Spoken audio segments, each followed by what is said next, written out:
Well, good afternoon, everyone. I'm pleased to call this business meeting to order, and I'm pleased to welcome everyone back as we get started with another busy year, hopefully productive year on our committee. Plenty of important work behind us, proud of what we've accomplished, and plenty of work ahead of us. So this afternoon we begin by voting on a couple of nominations, and after discussions with our friends on the Republican side, I will not be calling up one of the nominations that had been noticed, and that is the nomination of David Allman today. This morning, one of our colleagues informed me that she was still waiting on an outstanding information request that had been made of EPA, information that she needs in order to consider whether she can support the nomination. The requested information has nothing to do with the qualifications or the conduct of the nominee, nor is it related to the position the nominee would serve in once confirmed. It's not just, there's no correlation there. But I promised that my staff and I would work with EPA to try to ensure to the best we can that this information is provided promptly so that Mr. Ullman's nomination can be considered at an upcoming business meeting as soon as possible. As I think you know, Senator Capito and I always try to work with our committee colleagues to address needs for information, and I've committed to do so in this case as well. However, the EPA and the other agencies we oversee need qualified nominees, as you know, to fill key positions. We have a responsibility as well to ensure that those positions are filled. And we'll now consider the nomination of Christopher Frey. I asked Christopher, I said, how do we remember to call you Frey, not Fry? And he said, there's a band called the Frey. And if you will just call me after the band, we'll keep it straight. So Christopher Frey has been nominated to be the Assistant Administrator for Research and Development of the Environmental Protection Agency, and Martha Williams to be Director of the U.S. Fish and Wildlife Service. Since the adjournment of the first session of the 117th Congress, President Biden has renominated these two individuals to the same positions they were nominated for in the previous session. And just last month, this committee favorably reported the nomination of Mr. Frey, and I'm hopeful we'll do so again this afternoon. We'll also be voting on Ms. Williams' nomination. This is the first time I believe we're considering her nomination, so I'd like to say just a few brief words about her if I could. As we heard during her nomination hearing in November, Ms. Williams has a proven track record of bringing people together to solve complicated conservation challenges. And that is why her nomination enjoys a broad stakeholder support, including from environmental organizations and sportsmen and women alike, including, I think, both senators from Montana.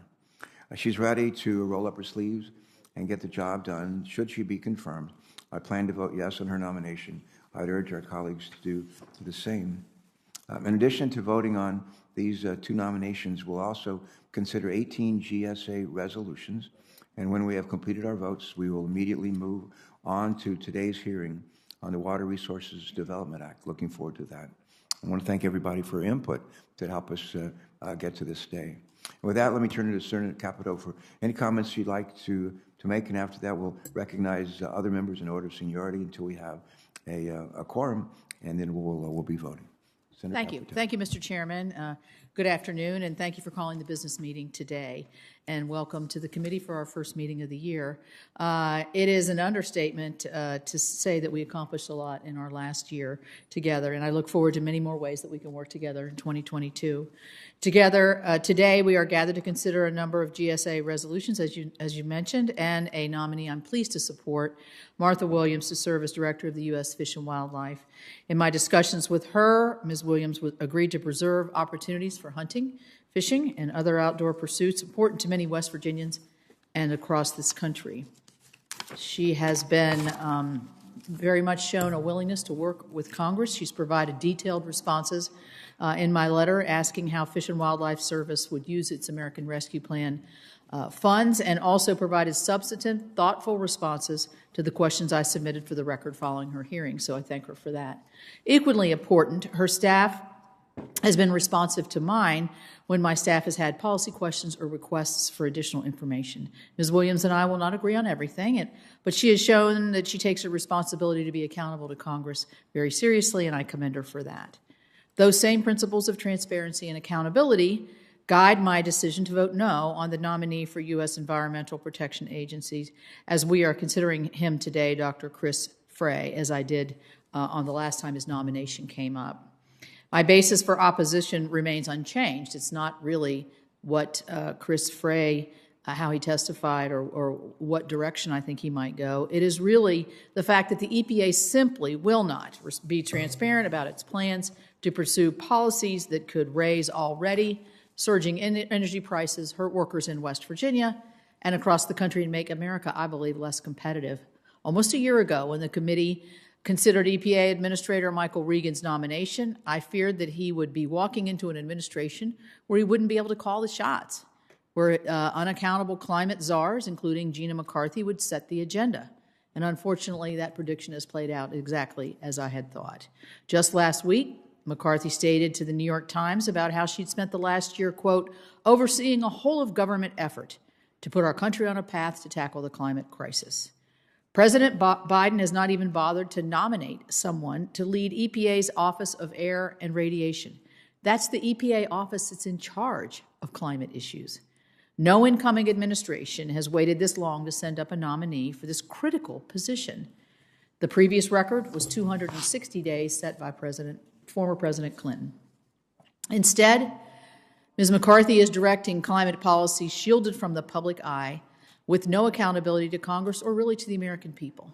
Last April, Administrator Regan appeared before this very committee and promised to provide me and our committee with the EPA analysis developed to support the U.S. Nationally Determined Contribution, or the NDC, excuse me. In that new NDC, that agreement that was under the Paris Agreement, President Biden pledged to reduce U.S. greenhouse gas emissions 50 to 52% from 2005 levels to 2030. Now, 9 months later, Administrator Regan still has not provided us with the analysis. Senator Inhofe also requested information shortly after that hearing. In August, EPA staff responded to him in a letter on behalf of the White House, admitting an analysis existed, but claiming that Gina McCarthy and her office ultimately called the shots on the NDC. So in September, Senator Inhofe and I, along with House Energy and Commerce Chairs Kathy McMorris Rogers and David McKinley of West Virginia, asked the White House for more information. No response. Now it is 2022, and we still have no information about how the NDC, which is supposed to guide all of the administration's climate policies, how it was calculated. This stonewalling by EPA and the White House is just unacceptable. We know the analysis has been done, so why hasn't it been shared with us? Well, here's two possibilities. Either it shows they cannot meet their goals at all, or it shows that meeting the NDC would be politically and economically devastating through aggressive, top-down regulations across all aspects of American lives. While EPA and the White House have kept any information about development of the target in the shadows, outside groups have tried to crunch the numbers. In December, the New York Times reported that current policies would only get our country halfway there. An analysis shows that even the now stalled tax and spending spree known as Build Back Better may not fully close the gap despite its proponents' promises. We know the bill would further raise prices, kill jobs in states across the country, and lead to more waste of taxpayer dollars without meeting the pie-in-the-sky climate goals. Even so, hiding the analysis in the shadows is not fair. American people deserve to know the supposed benefits, and especially the outside cost of what the administration is committed to internationally, what that will mean to their lives, and how the administration plans to fundamentally alter our economy to achieve those goals. With that in mind, unless my outstanding oversight requests are fully responded to, I cannot support advancing the EPA nominations. Thank you. Well, as tempted as I am to respond, I'm not going to do that at this point in time. I think we have, I think Senator Sanders has joined us now, and I believe Mary Frances, does that give us 13, okay, great. So puts us in a position, I just want to say to everybody, thank you so much for coming. Thank you for being punctual. And I'd like to call up presidential nomination 1557, that of Martha Williams of Montana, to be Director of the United States Fish and Wildlife Service. And I move to approve and report the nomination favorably to the Senate. Is there a second? Second. It's been moved and seconded. The clerk will please call the roll. Mr. Bozeman. No. Mrs. Capito. Aye. Mr. Carden. Aye. Mr. Kramer. No. Ms. Duckworth. Aye. Ms. Ernst. Yes, by proxy. Mr. Graham. Yes, by proxy. Mr. Inhofe. Aye.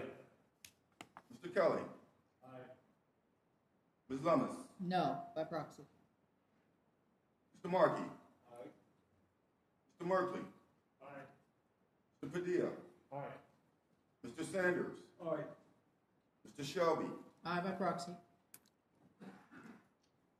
Ms. Stabenow. Aye. Mr. Sullivan. No, by proxy. Mr. Whitehouse. Aye. Mr. Wicker. Aye, by proxy. Mr. Chairman. Aye.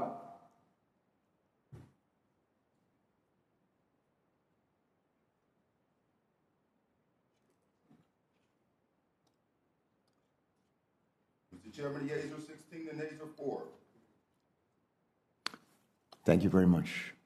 Next, let me call up presidential nomination 1562, that of Henry Christopher Frey of North Carolina, to be Assistant Administrator of Research and Development of the Environmental Protection Agency. I move to approve and report the nomination favorably to the Senate. Is there a second? Second. It's been moved and seconded. The clerk will call the roll, please. Mr. Bozeman. No. Mrs. Capito. No. Mr. Carden. Aye. Mr. Kramer. Aye. Ms. Duckworth. Aye. Ms. Ernst. No, by proxy. Mr. Graham. No, by proxy. Mr. Inhofe. No. Mr. Kelly. Aye. Ms. Lummis. No, by proxy. Mr. Markey. Aye. Mr. Merkley. Mr. Padilla. Aye. Mr. Sanders. Aye. Mr. Shelby. No, by proxy. Ms. Stabenow. Aye. Mr. Sullivan. No, by proxy. Mr. Whitehouse. Aye. Mr. Wicker. No, by proxy. Mr. Chairman. Aye.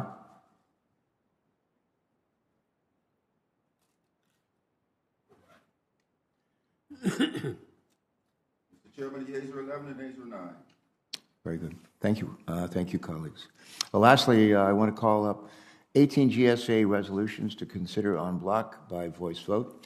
And for the record, Chair observes that a quorum is present in the room. Given the presence of quorum, I move to approve and report these matters favorably to the Senate. Is there a second? Second. It's been moved and seconded. All in favor say aye. Aye. All opposed say nay. Opinion of the chair? The ayes have it. And the measures are approved and favorably reported. The business meeting portion of today's committee's meeting is concluded. I want to thank everyone for attending and being so prompt. Let's now turn to today's hearing. Thank you all.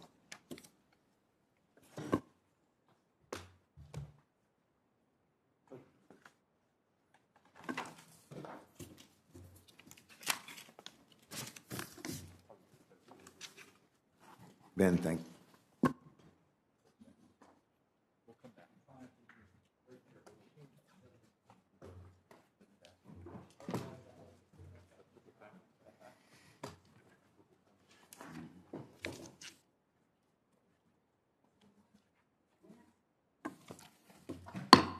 I'm pleased to call this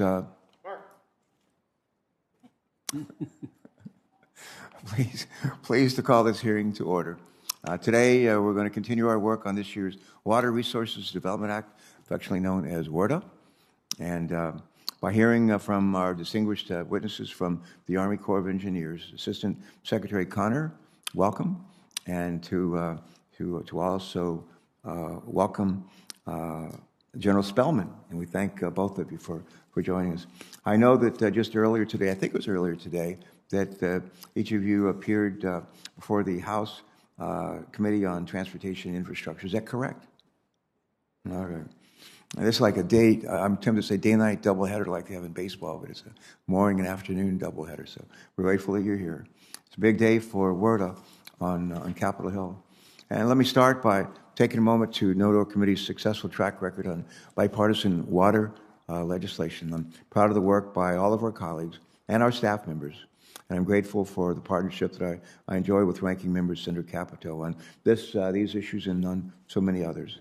This has made it possible for us to pass our Clean Drinking Water and Wastewater Bill as part of the historic bipartisan infrastructure law last year, and to pass and then enact multiple bipartisan water resources development bills in the last several years.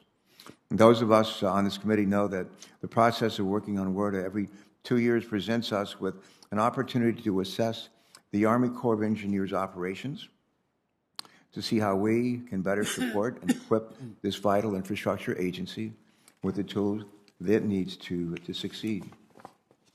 The Corps has an extraordinarily important and difficult mission, as we know, with projects needs that far outweigh the available resources allocated to it.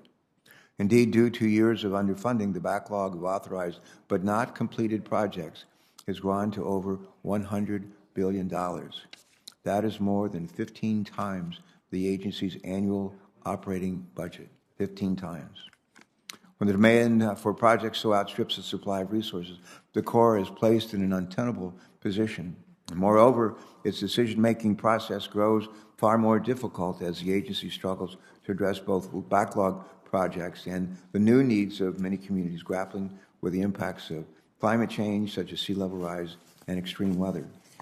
Fortunately, with the passage of the Infrastructure Investment and Jobs Act and several supplemental funding bills, along with what we expect will be included in the annual appropriations measures, the Corps will be looking at a total of somewhere between $80 to $100 billion in available annual funding over the next 5 years. It doesn't wipe out the backlog, but it's a great step in the right direction. With a significant influx of funding, we now have an opportunity to take time to review the Corps' statutory authorities and to make sure the agency spends these resources wisely, fairly, and in the areas of greatest need. Many smaller, disadvantaged communities, including those in rural and tribal areas, have great infrastructure needs. Yet, they are typically the last to receive assistance, due in large part to outdated budgeting practices. That is why we included several provisions in a 2020 WERDA bill directing the Corps to increase its work with disadvantaged communities. We are interested in hearing from our witnesses today about how this work is going and how our committee can work with the Corps to better assist these vulnerable communities. It's also imperative that we discuss how the Corps' work must adapt to the increasingly powerful storms, more devastating floods, encroaching sea levels, and seemingly endless droughts we continue to witness across our country. And to better respond to these worsening impacts of climate change, the Corps needs to update its economic assessments and engineering standards. Assistant Secretary Connor, let me just again congratulate you on your confirmation. But Assistant Secretary Connor, I recently wrote to you about the need to update engineering standards in response to directives from recent WERDA bills. This includes the implementation of natural and nature-based project planning requirements. As my colleagues frequently hear me say, Delaware is the lowest lying state in our nation.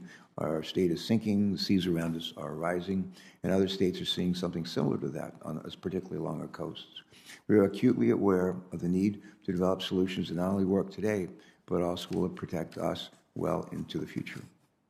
Incorporating natural infrastructure into resilience efforts in Delaware and in other states has been and continues to be a critical element of long-term solutions. The Corps needs to embrace and use natural infrastructure in combination with engineered solutions to mitigate the impacts of climate change. And that means ensuring that local project sponsors are aware that natural infrastructure is an available option in project demand. Moreover, the federal government needs to plan for the climate reality that we face, and we know that failing to do so comes at a steep cost. The 7 most severe storms since 2000 cost our country a total of $1.3 trillion. Let me say that again. The 7 most severe storms since 2000, the year 2000, cost our country a total of over $1.3 trillion as homes and cars were destroyed, people's jobs and lives were uprooted, and travel and tourism came to a halt. $1.3 trillion. Throughout the past 30 years, much of the Corps' funding has been provided in response to disasters, not in preparation for them. Our country must become more proactive, addressing climate change before the storms arrive and preventing these massive losses in the first place. So let's begin our work on Word of this year with equity and climate in mind, along with traditional issues such as navigation and flood control. Let's keep them at the top of our minds. My hope is that today's hearing will provide us with important insights into these challenges. General Spellman, Assistant Secretary Connor, we look forward to hearing your insights that will better inform our work on this next authorization bill. Welcome very much. And Senator Capito, I'm delighted to recognize you for any comments you'd like to make. Thank you. Thank you, Chairman Carper, and welcome to our witnesses, Assistant Secretary Connor and General Spellman. Last year, this committee took the lead in the passage of the historic bipartisan infrastructure legislation, the Infrastructure Investment and Jobs Act. I'm pleased to begin 2022 with a discussion of how we can build upon that success by advancing the Water Resources Development Act, which we call WRDA, get this legislation to enactment. Since 2014, the committee has kept to its biennial WRDA schedule, authorizing water resource projects and setting national policies for the Civil Works program of the U.S. Corps of Engineers every 2 years. I look forward to continuing this track record. The Corps' main mission in the areas of navigation, flood risk management, ecosystem restorations, safeguard our communities, and support economic growth. This fact was underscored just a few months ago when portions of Louisiana were protected from devastation thanks to the Corps projects constructed in the wake of Hurricane Katrina. Moreover, recent supply chain disruptions and accompanying inflation have highlighted the continued need for investments in our nation's ports and waterways, which facilitate the movement of billions of tons of goods and commodities in the United States. These projects and activities are authorized and directed by Congress through our WRDA legislation. The most recent iteration of WRDA in 2020 included several project-specific authorizations, modifications, as well as programmatic reforms. It also provided the Corps with a number of new authorities. The committee continues to oversee the implementation of provisions from prior WRDA legislation. I look forward to hearing from our witnesses on the status of the implementation of WRDA 2020 as well as other outstanding policy changes. And I also expect there will be project-specific questions from our members. All of this will inform the committee's work on future WRDA legislation, which has begun in earnest. I thank all of my Senate colleagues and their staff because they've submitted their proposals for the committee's consideration. As I've previously said, it is important that any future WRDA legislation supports the timely and efficient delivery of water resource projects in communities that need them while continuing to meet our national priorities. We must also ensure that communities have access to the requisite technical expertise to address their water resources challenges. The opacity of the Corps' process and programs is a recurring issue. We must not be overly prescriptive, however. Our nation's water resources are diverse, and communities know more about their New York needs than the policymakers here in Washington, D.C. We must preserve the role of our non-federal sponsors in project delivery processes. We must also take care not to divert the Corps' focus away from its primary mission areas.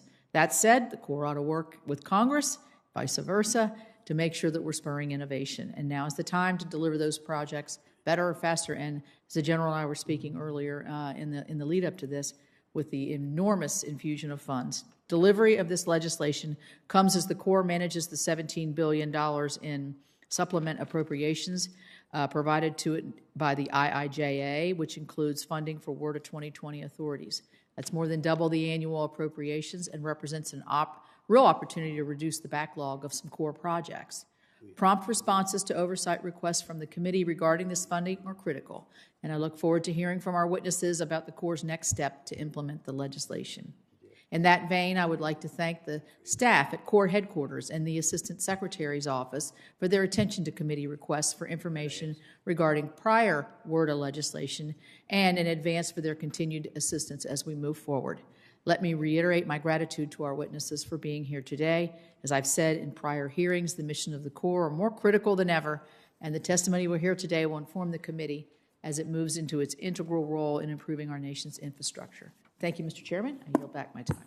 Senator Capito, thank you very much. And now it's our witnesses' turns to share their thoughts with us today and respond to our questions. I think we'll begin with Assistant Secretary Connor. Mr. Connor, you're recognized for your statement. Again, congratulations on your confirmation, and we look forward to working with you today and beyond. Thank you.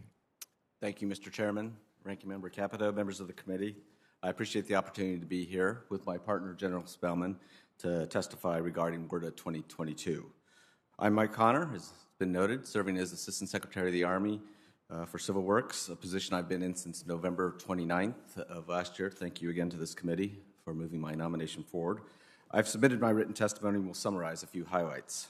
The Army Civil Works Program is the largest water resources program in the nation. It serves three primary missions: flood and storm damage reduction, commercial navigation, and aquatic ecosystem restoration. It also addresses a host of other water resources and infrastructure needs as directed by Congress. The Corps of Engineers have contributed significantly towards the nation's well-being, supporting the economy with its infrastructure, and protecting and improving the lives of Americans with actions to address flood risk, environmental protection needs, even drought. Today, the Army Corps is committed to the national effort to work as partners with communities to improve their resilience to extreme weather events and other challenges related to a changing climate. As the President has made clear, this administration is focused on increasing infrastructure and ecosystem resilience and decreasing climate risk for communities based on the best available science, promoting environmental justice in disadvantaged, underserved, and rural communities, and creating good-paying jobs.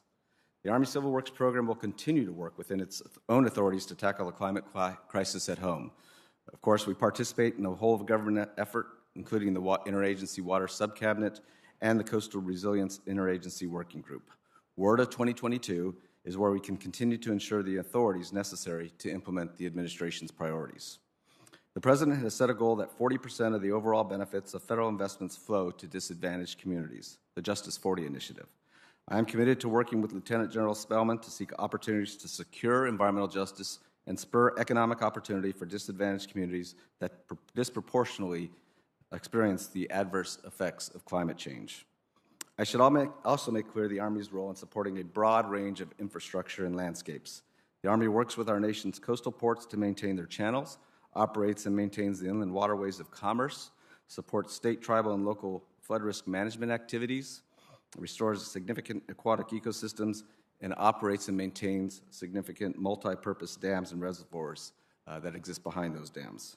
It's a great story, but much of the water resources infrastructure that the Army Corps owns and operates was constructed over 75 years ago and will require significant investments to maintain. As noted here, there have been significant investments, and we appreciate Congress's support. As the Army works on policy and administrative changes to improve infrastructure development and regulatory responsiveness, my staff and I are looking at authorities, policy, regulations, and procedures to identify opportunities for increased efficiency and effectiveness. This is particularly necessary given the substantial resources provided to the Corps this past year and the importance Congress ascribes to our programs. We want to ensure that Army Civil Works is using its significant capabilities in an equitable manner, that it incorporates natural and nature-based infrastructure solutions into resiliency efforts, that it reduces redundancy, and that it delegates authority for decision-making to the appropriate level. I'm committed to working closely with the Chief of Engineers and his commanding officers to position the Civil Works Program for continued success. With respect to specific matters of interest to the committee, we are working with OMB to finalize a proposed rule to implement WIFIA as provided for in the 2020 Energy and Water Appropriations Act. This proposed rule would implement a new federal credit program to support investment in non-federal dam safety projects through credit assistance to maintain, upgrade, and repair non-federal dams. This new federal credit program will provide another way for non-federal dam owners and managers to enhance the safety of their dams while also addressing water supply, energy, and environmental needs in a changing climate. The Army has completed 18 WRDA 2020 implementation guidance documents and made substantial progress on the remaining guidance. Certain provisions may require rulemaking, and you have my commitment that WRDA 2020 implementation will be a priority and that we will complete the remaining implementation guidance documents and rulemakings. The Army is also making progress on key regulatory issues. Together, we are working closely with EPA to develop a durable definition of waters of the United States, informed by science, experience, and expertise to protect all interests dependent on clean water. The Army has also lifted the temporary pause on finalizing Section 404 permits in November 2021 and is working to resolve the vast majority of the outstanding jurisdictional determinations.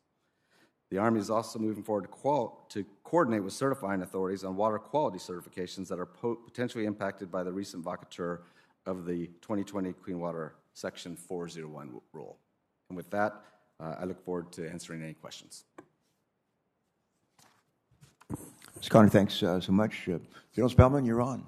Welcome. Thanks. Chairman Carper and Ranking Member Capito and distinguished members of the committee, good afternoon. I'm honored to testify before you today with Mr. Connor. And thank you for the opportunity to discuss our execution of and your oversight of the Corps' Civil Works program. I look forward to discussing the status of implementation of recent Water Resources Development Acts, as well as questions the committee may have regarding anticipated legislation for 2022. Most importantly, I look forward to continuing to work with the committee, with Congress, and the administration to address the nation's water resources infrastructure needs. The infrastructure authorized by the Water Resources Development Acts and implemented by the Corps is critical for the nation's economic growth and for our national security. Ultimately, they benefit all American citizens. We greatly appreciate the committee's continuing commitment to enacting WRDAs on a 2-year cycle.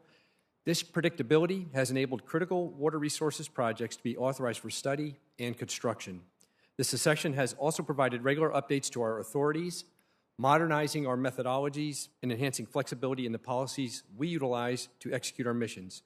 We maintain a dedicated commitment to our partners and value the engagement we have held with stakeholders to gain their input in shaping guidance for implementation of these authorities. While the focus of this hearing may be on the prospective legislation being considered by the committee, it's important for me to acknowledge the recent significant growth in the Corps' Civil Works program that we've experienced over the past several years. The challenge that we have for us in the Corps is that we are structured, we're organized, we're manned for what has historically been a $20 to $22 billion annual program. And that's the work, at Civil Works, that's the work we do for the VA, certainly the work we do for the Army and the Air Force and our combatant commanders in 110 countries around the globe today. Our current program is not $20 to $22 billion, it's $84 billion, and it's growing. Our Civil Works program has seen the greatest growth these past 5 years, going from a $7 billion annual budget to more than a $48 billion annual budget, and that's when you include all of the supplemental appropriations Congress has given us. So this funding provides the Corps with a once-in-a-generation window of opportunity to deliver water resources infrastructure programs and projects that will positively impact the lives of communities across this great nation. It's an opportunity that we are taking advantage of to transform our organization and our decision-making processes to safely finish quality projects on time and within budget. We are taking major steps to proactively identify risks to execute our mandates, then developing measures to reduce, resolve, or eliminate those risks. Measures such as accelerating recruitment through direct hiring authorities and transforming our workplace to attract and retain the top talent that will help us in fortifying our technical expertise to effectively develop and implement infrastructure projects. The Corps is also combining traditional and alternative delivery concepts that allow us to develop additional contracting tools that enhance our partnership efforts.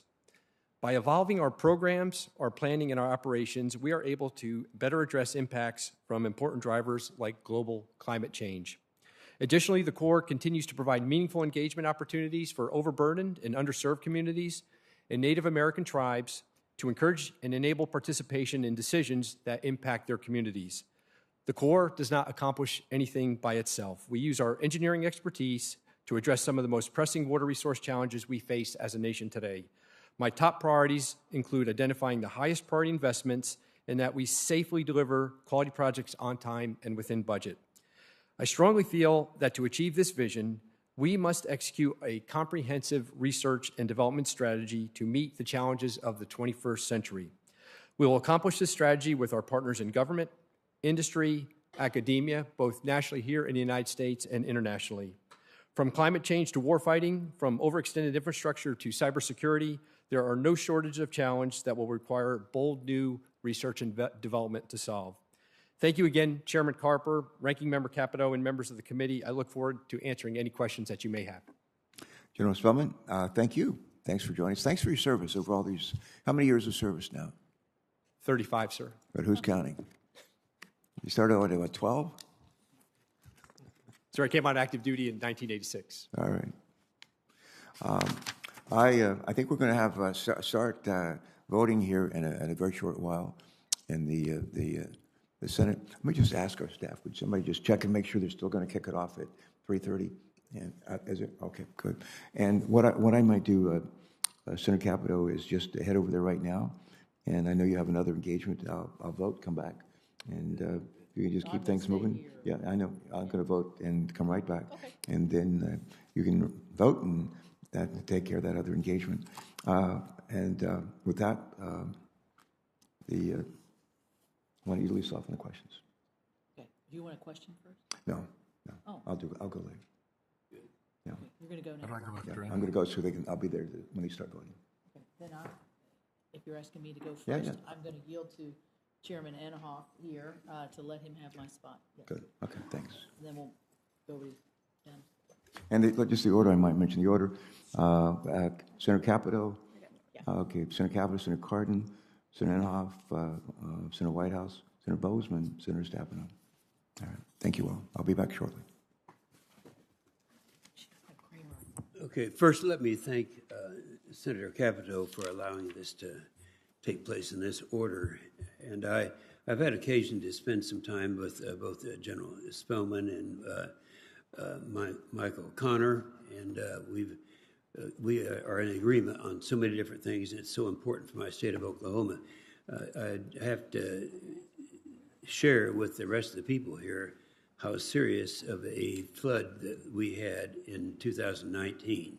And the only ammunition that we had at that time was the Tulsa Levee and West Tulsa Levee system. This actually was at a time when it was put together. It was actually when I was 4 years old, and it far exceeded its service life. So we had the levee system, and when our flood came in 2019, more people, professionals, believed that we were going to be breaking the levee and having a really disastrous situation. And it did perform, and I can remember actually personally being down there when the water was coming through, and nobody thought that it was going to be able to hold.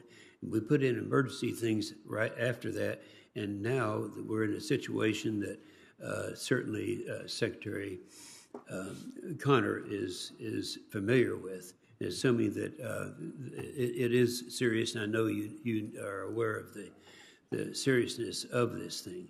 So we have this levee system, and we are hoping that and doing everything we can to ensure that we're going to be able to hold this out in the event of another one. It was a close call, very close call. The other thing that I wanted to make sure I had time to mention is our MCARNs. You know, people don't realize that we're navigable in Oklahoma. We're the most inland navigable system in the country, and it's something that people don't realize that. And we have more miles of freshwater shoreline than any other of the 50 states. Now, there's a reason for that, because ours are all man-made lakes, and man-made lakes are they give you a lot of shoreline because they have a dam down here, and then they go across a lot of the. So people are not aware of, but that is something that's serious. The other thing that is of concern is that we are navigable in terms of having the capability to take care of what the things that we need. For example, our navigation way coming to the state of Oklahoma is 98% 12-foot channel. But that means that we have 2% that's not a 12-foot channel, it's a 9-foot channel. And that's one of the things that's been on our list for a long period of time. It's been authorized, and I just want to make sure that I take this opportunity, Mr. Connor, of reminding you of what you and I have talked about before and the seriousness of what we're facing now with these two projects. One being, of course, the levee system, that it would hold up for not another 100 years, but to start working immediately with the top priority. And I believe it has that, along with the deepening of the MCARNs. Would you share your thoughts on those two projects? Senator Imhoff, thank you for the conversations regarding these projects and the ongoing dialogue. I mean, I think they represent two very high priority aspects of the overall Corps of Engineers program. That is, obviously, with respect to the levees, our need to maintain, rehabilitate, and do any new construction with an eye towards resilience, particularly given the 2019 flooding situation. We know what extreme events can bring, and so that brings a focus to the need to move forward with your project in West Tulsa. And then the inland waterways issue, the 12-foot navigation channel. I think during my confirmation process, I mentioned that I had looked up done some background in preparation for a talk with you, and I saw the Port of Tulsa, and I really was a little taken aback at the Port of Tulsa. But my first trip out of the box here was on the Mississippi River, Illinois River, seeing the dam and lock system, the navigable, talking to the folks involved in our navigable waterways, inland waterways, and moving commerce on that system, and the need for reliability, the benefits that exist from an efficient delivery cargo, and our need to maintain and improve that system so that it's continues to be an important part of our commerce system. That's part and parcel. That's one of our priorities, the supply chain, shoring up the supply chain. And so from that standpoint, I'm with you in the importance of those projects, sir. Well, and I appreciate that very much. The last thing I would mention is on our lakes development. It seems like I never knew why it was this way, but it always seemed that they were always concerned with navigation and flood control, but not recreation. And we had so many great opportunities for recreation, and it's something that we have started looking at now for the first time. And I was chairman, I guess, of this committee during the 07 WRDA legislation. We made some advancements at that time and again in 2020. But I would like to say that we've all changed on our priorities on the lake system that we have, and we recognize that recreation is a very important opportunity for us in our state of Oklahoma. And I would hope that you would agree that that's an area that we need to concentrate on for everyone's benefit. Absolutely, Senator. I have a long history at the Interior Department, and I was delighted to hear when I came over in this position to find out that we have more campgrounds within the Army Corps of Engineers system than the National Park Service. So I understand the importance of that, particularly during the pandemic. We've seen how people have gone to recreate at federal facilities outdoors. It's an incredibly important part of the portfolio because it serves those communities in which we exist. Well, that's great. I appreciate that, and thank you, Senator Capito. Senator Cardin. Thank you, Madam Chair, and let me thank both of our witnesses for their work. Secretary Connor, as you can imagine, for a Maryland senator, the health of the Port of Baltimore is critically important. Maintenance dredging is absolutely essential. And when I first started in the House of Representatives many years ago, probably the greatest challenge was to find locations where we could put dredge material. But since we started Poplar Island, which became an environmental restoration as well as a location for dredge materials, we've overcome that controversy. And I appreciate our conversation that we had last year about Mid-Bay, which is the next scheduled location for environmental restoration, beneficial use of dredge materials, and to make sure that we can maintain our channels and have a location for the dredge material. You said very nice things about it back then. I just want to give you an opportunity to say now that we're ready to start actual construction, that this is a top priority of our regional delegation, and I would hope we'll receive your full support. Senator Cardin, I'm not ready to make any announcements about any work plans that may be coming out here in the near future, but absolutely my time spent here in this position has only doubled down on my views of the benefits of the program that specifically that you're mentioning that's happening in the Chesapeake Bay, the beneficial use of that dredge material, the need to do more of that. It is something that we need to work through. We are doing it in your area.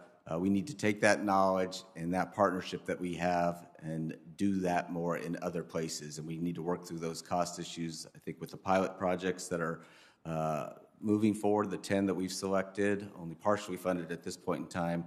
We can demonstrate that, but I'm very impressed with the work that's been done in Maryland and the Chesapeake Bay, and it's something that we want to continue. Absolutely, Senator. So thank you very much for that. And we're on schedule, and in this appropriation cycle, if the work of our committees end up in an omnibus appropriation bill, there'll be additional support there for Mid-Bay to start construction. So I recognize your answer, and I thank you very much for your commitment, your support for beneficial use of dredge materials, where we are able to accomplish what we need to for dredging sites as well as an environmental progress. General Spellman, I want to talk a little bit about Section 510 that was in the last WRDA Act. We substantially increased the authorization of Section 510 funding. It's a source that we looked upon as one of the most encouraging areas for restoration of the Chesapeake Bay and a lot of the work done in the Chesapeake Bay Partnership Program. Challenge is we've got to get it funded now that's authorized to get it into your work plan. Can you just share with us how we can work together to try to make sure that process moves forward consistent with the intent of Congress in the last WRDA bill? Yes, sir. And I just want to start out by saying we appreciate the support of Congress. Last year in the $50,000 in 21 of reprogramming, we used that to complete the feasibility phase for Plum Creek and North City Park, Maryland project. Sir, we'd like to get that out of the work plan into a more predictable funding stream. As you just said, these are incredibly important projects for the ecosystem, for the Bay. And we just think there are great opportunities out there, and we'll continue to make our best technical recommendations to advance these type projects. Great, and let's work together, because I know sometimes we run into the bureaucracy of the budget people and trying to get these funds flowing the way that we intended. So let's figure out a strategy that we can actually implement the programs that we intended in the last WRDA bill, and I thank you for your support. I want to use my remaining minutes to sort of support Senator Inhofe's point as it relates to, I'll call it the small harbors, or where we have recreational use. And these projects are numerous in our state and throughout, I think, our country. And we recognize it doesn't have the same degree of priority because of the economic impact isn't as direct as the major harbors are, but are critically important to smaller communities. And I would hope that as we look at the WRDA bill for 2022, Madam Chair, that we look at a way that we can make progress in dealing with some of the smaller projects, because communities really depend upon that, and we can really help the economic life of communities if we deal with some of the standards that are currently being used that make it very difficult to get these projects funded. So I just mentioned that, and I hope that we can work together, and I hope we can work with our leadership here to figure out a way to move those projects forward. Thank you. Thank you. Assistant Secretary Connor, last year we provided the Corps with more than $22 billion in additional appropriations with the Infrastructure Investment and Jobs Act and the disaster supplemental from Hurricane Ida. Funding obviously is critical, but permitting approvals are not, if their permitting approvals are not issued in a timely fashion, these projects cannot move forward. Understanding how the Corps has used and continues to use those funds will help us understand what we need to do in the future. So I guess the first question is a very broad one, but a status of the spend plans for those funds, and what is the Corps doing to help streamline the permitting and environmental review process so that we can get these projects moving? Absolutely. To start with part one of the question with respect to the spend plans, the work plans, I can assure you that I've been spending a good amount of my time since I've been in this position on those spend plans, I'm confident that we will meet the commitments that Congress set forth in passing IIJ in particular, and thinking that through in the context of the disaster supplemental as well as FY 2022 and the FY 2023 budget. So look forward to meeting those commitments, and I'll just express confidence that we're in a position to do that with respect to the funding plans. Moving on to the regulatory program, which you're exactly right, and there have been issues coming up in our regulatory program that I think about, and I know General Spellman thinks about, in terms of we've got a lot of work to do, and so do a lot of other parties, and so we want to continue to promote, even in, quite frankly, a regulatory environment that's changing. We have changes in administration, we have court orders, and we have to respond and provide some regulatory certainty for potential permittees on how we can move forward and do the work that's necessary under the Clean Water Act in particular. And so we've done that. We've dealt with the court decisions that have vacated the navigable water protection rule, as well as the 401 certification processes. We've figured out and given guidance to folks, but overall, I would say that's part of the job, figuring out what we're going to do with decisions made in that interim period. We've done that too. We're not going to go back and revisit all decisions that were made. We are trying to move forward in the processes, but recognize that there may be new information that may warrant revisiting some of those determinations. That's just going to have to play out, and that's a conversation we need to have with the actual permittees. And so moving forward, we want to give clarity now so we can move forward with the business, and then we want to engage, as we've talked about during my confirmation process, Waters of the U.S., the two-step regulatory process, rulemaking process that's been proposed. Mm-hmm. Let's go back to pre-2015 now. That's a familiar landscape.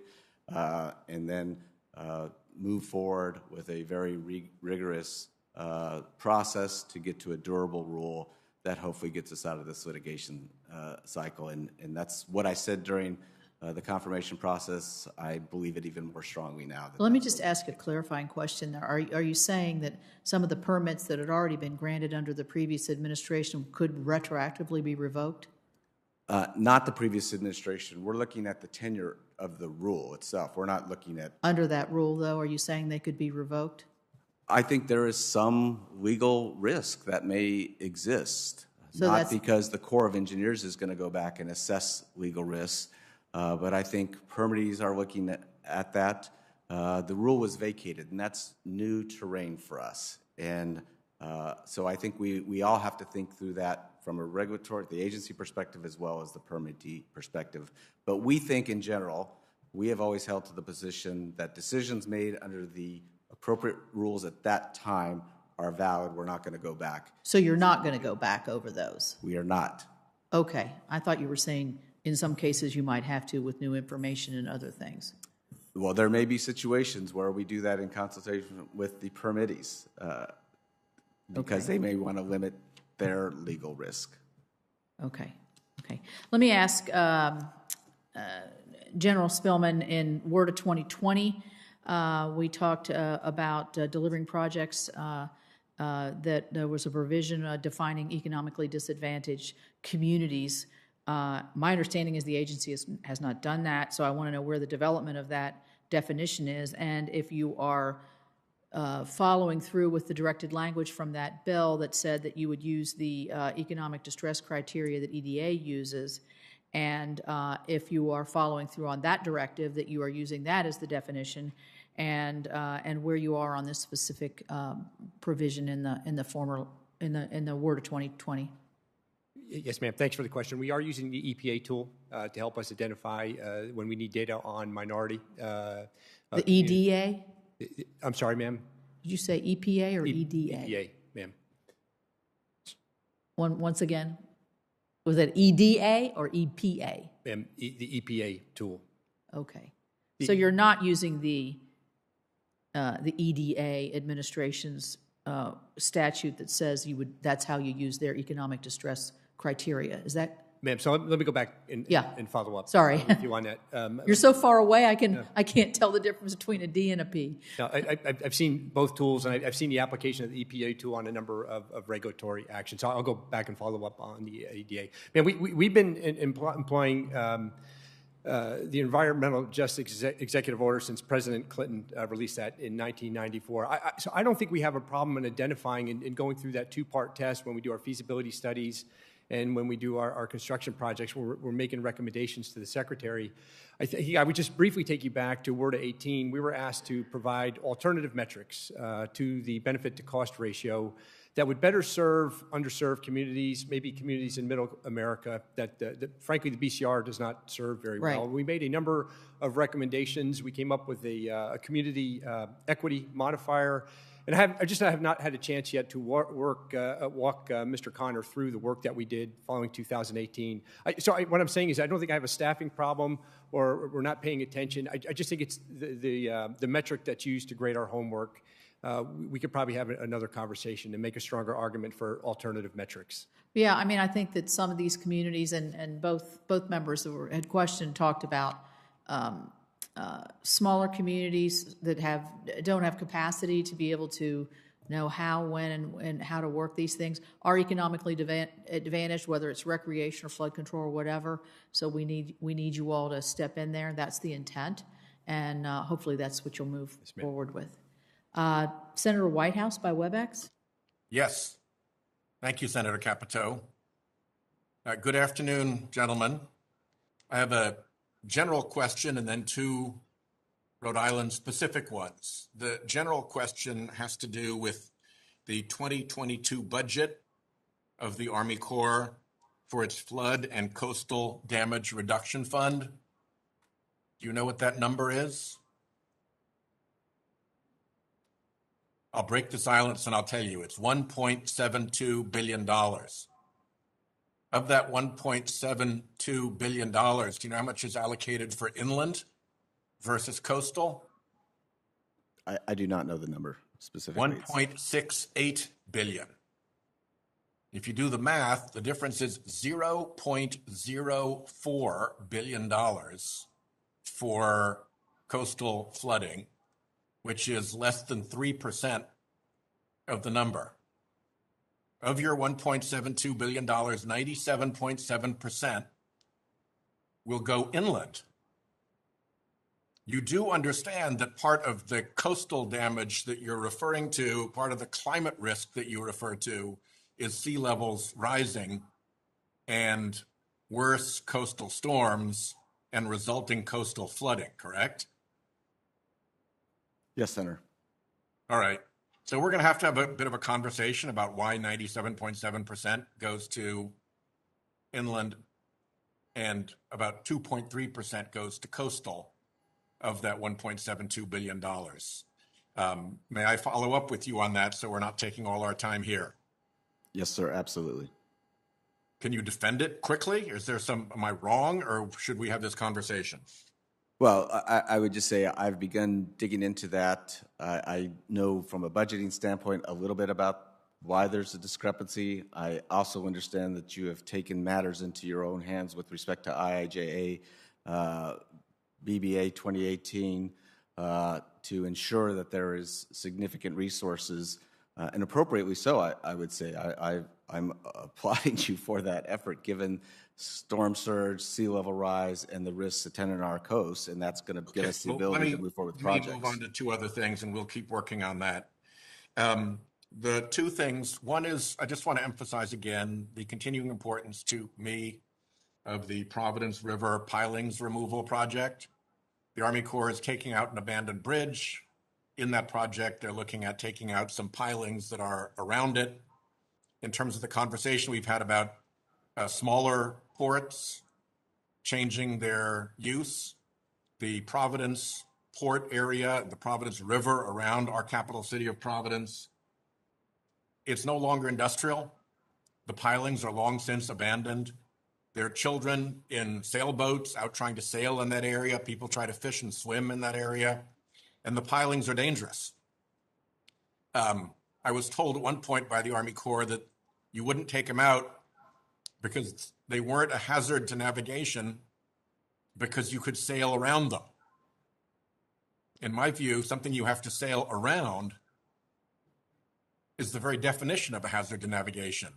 So I just want to flag that for you to keep pressing. It's been years of trying to make some progress on this, and thank you for the little bit of progress we got related to the bridge and the immediately surrounding pilings, but there are other pilings to go. The second has to do with the Blackstone River, where it runs through Rhode Island. It comes down from Massachusetts, runs through Rhode Island. In the lower Blackstone, there are 4 dams that we're trying to fix. And we need fish passage in order to keep the environment working and allow the, what are they called, anadromous fish to get up the river. And you guys have a cost per fish analysis that is very hard for us to meet because these are urban areas. These are downtown valuable areas. This goes back to the original Industrial Revolution of colonial days. And so we've got a lot of help that we need with those 4 dams. Could you assign someone to help us deal with the cost per fish ratio, which seems to create a real problem for small dams and also for dams that have been there a long time, so that fish passage is minimum because the dam itself has killed off the fish that would come for passage. But, you know, in time, with any luck and with proper fish passage, then that environmental resource will revive. So those are my 2 Rhode Island specific concerns. Sir, I'll be real quick. I think we're going to be fine on the Blackstone River in terms of the metric, the ecological outputs. I'm confident we're going to make that. The challenge we're going to have here, you mentioned it, this is on some very difficult real estate. Cap Section 206 is capped at $10 million per project. We're probably looking, with what we know now, about a $20 million project on this real estate. So what we want to do is we'll finish our homework, sir, and then we'll come back to you with what options may be out there. Okay. And don't forget those pilings. Thank you. Senator Kramer. Thank you, Madam Chair, and General Spellman, Assistant Secretary Connor, great to see both of you. Happy New Year.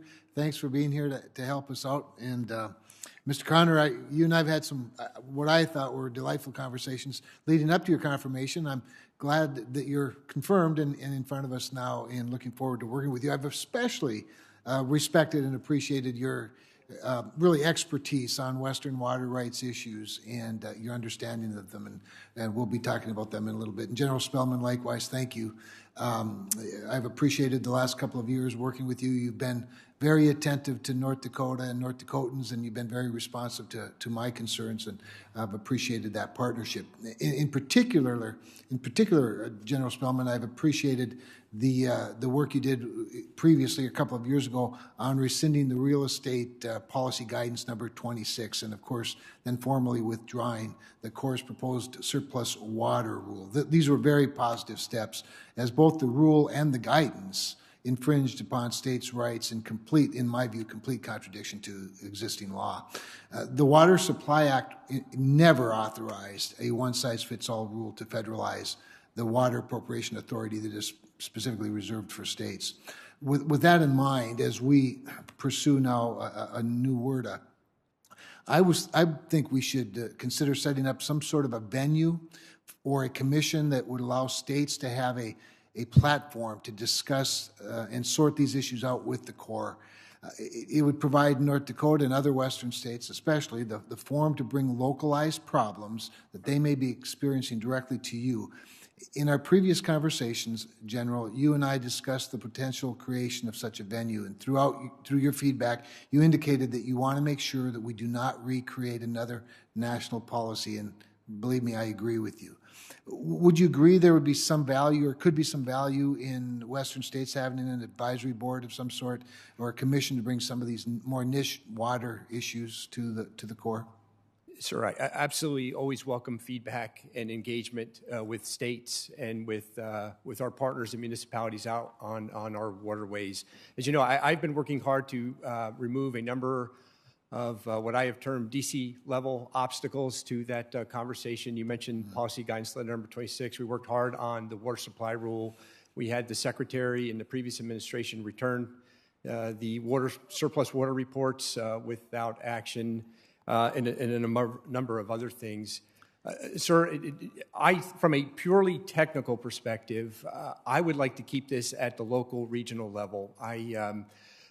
I don't, and I say that just from my experience in the water supply rule. If I were to bring 3 states in this room today, I don't think I could get 3 states to agree on congressional terms like surplus water or natural flows. But I can get to solutions at the local level. And I did not want, so we're going to follow the direction of Congress. We're going to obviously honor state water rights. I just did not want to take a step back and start to re-centralize a committee where you have a person like me at the front of the room. I did not want to return to those days, sir. Well, I rarely see value in another layer of bureaucracy myself, so I'm open to ideas. Maybe, Mr. Connor, you could weigh in on the possibility of some sort of a venue. I do think, and you're very familiar with this. Western issues are unique, and oftentimes are the consequence. The Western states are a consequence of some other region's policies, and that's my only reason for thinking about this. And I'm not committed to it, but I'd be interested in your thoughts. Absolutely, Senator, and I've appreciated our discussions, and I think it's your terminology, a fellow policy geek. So I share that view and have enjoyed the discussions, and I think that's where this gets to is, as we discussed, and I think as General Spellman alluded to, we need to look at every tool that we have with respect to water supply to address some of the challenges, particularly out west, where there's water scarcity across many basins. And so from that standpoint, how do we best figure out, we did this a long time with the Bureau of Reclamation. We set it up from the beginning, Section 8 of the Reclamation Act. Go to the states, get your permits, and work it out from there. That's not how the Corps developed its water resources project because they weren't developed for supply. So how do we get back to having that analysis to move forward and figure out how we can use these facilities or manage or operate these facilities in a way that enhances water supply? That's in watersheds. That's with the relevant states involved because they'll be driven by the need for solutions. And so I completely support what General Spellman said about the watershed and the local level. But there's an urgent need, I think, that you're trying to get at, and I think we can figure out how to meld the two to have this dialogue with the appropriate folks in the room. No, I appreciate that. And as I wrap up, I just want to associate myself as well with some comments you made earlier in response to both Senator Inhofe and Senator Cardin about the smaller recreational opportunities. I mean, it is really quite remarkable how much recreational, facility you're responsible for at the Corps. And we're, in our water scarcity of the West, experiencing a drought right now that I know, if you've been out to Sakakawea before the freeze, there's going to be a lot of exposed infrastructure from previous droughts that needs to be rehabbed. I'm looking for creative ways that we can be helpful and that you can be helpful and multiple agencies can be helpful to make sure that regardless who the landlord is, that we actually grow the opportunity for enjoying the lake. But with that, I appreciate again both of you and yield. Thank you. Senator Duckworth? Thank you, Madam Chair. Assistant Secretary Connor, welcome, first of all. The America's Water Infrastructure Act, which was enacted in 2018, included my provision that requires the Corps to analyze federal policies that hinder the Corps' ability to address urban flooding. The previous administration committed to delivering this study to Congress by 2019, and unfortunately, it failed to meet its deadline and never delivered the report. Assistant Secretary Connor, will you commit to prioritizing the completion of this study as required under the 2018 WRDA reauthorization? And once completed, provide my office with a briefing on the results and to inform our efforts to strengthen the Corps' capabilities and capacity to address urban flooding? Yes, Senator, I commit to following up and to prioritize getting the report and the information available to you. I think it fits within the idea that we're looking to figure out how we can address urban, disadvantaged communities which are disproportionately affected. I think it fits in that area. So I know there's been a lot of work done on the report. I don't exactly know where it is in the process, but it's on my radar screen now, and it's a priority, I guess, on the commitment I just made. Okay, well, I mean, it was due in 2019, so I hope that it's a priority item. Do you think, well, you may not know, do you think it can be completed and release this study by the end of this month? I don't know that it'll be available by the end of this month, but I will definitely get back with you and your staff as far as timing and ensure that I'm doing what I can to break it free, Senator. Thank you. And this next question is for both witnesses. It is about urban flooding and disadvantaged communities. The Corps manages a significant amount of our nation's infrastructure, and communities depend on the Corps to implement projects that will help protect them from harmful flooding and natural disasters. We've already heard about this today. We need to do this without worsening pollution problems, because many Corps projects are located near or directly impact low-income communities, both urban and rural, and communities of color. It is critical that the Corps has a staff capacity to achieve multiple goals for these communities. These goals include, I feel, the prioritizing recovery efforts, minimizing adverse impacts of projects, and collecting and integrating input from communities, experts, and other stakeholders to improve current policies and practices. Lieutenant General Spellman and Assistant Secretary Connor, would each of you describe how the Corps would benefit from Congress taking action to authorize some form of an advisory committee to support the Corps' environmental justice efforts to better serve marginalized and disadvantaged communities? And also, would the Corps consider prioritizing environmental justice initiatives across the agency by elevating an official to specifically advise leadership on this topic? So how do you feel about an advisory committee? And would you elevate somebody and pin the rose on them to be in charge of environmental justice, marginalized, disadvantaged communities? Yes, with respect to an advisory committee, I think the idea of getting input to ensuring that we're having communications with those communities and their representatives about how we can best address the risks that they're facing, that's part of a dialogue that we should be having overall. And from that standpoint, and given the administration's focus on that, I am definitely open to the idea of an advisory committee. We can have a dialogue.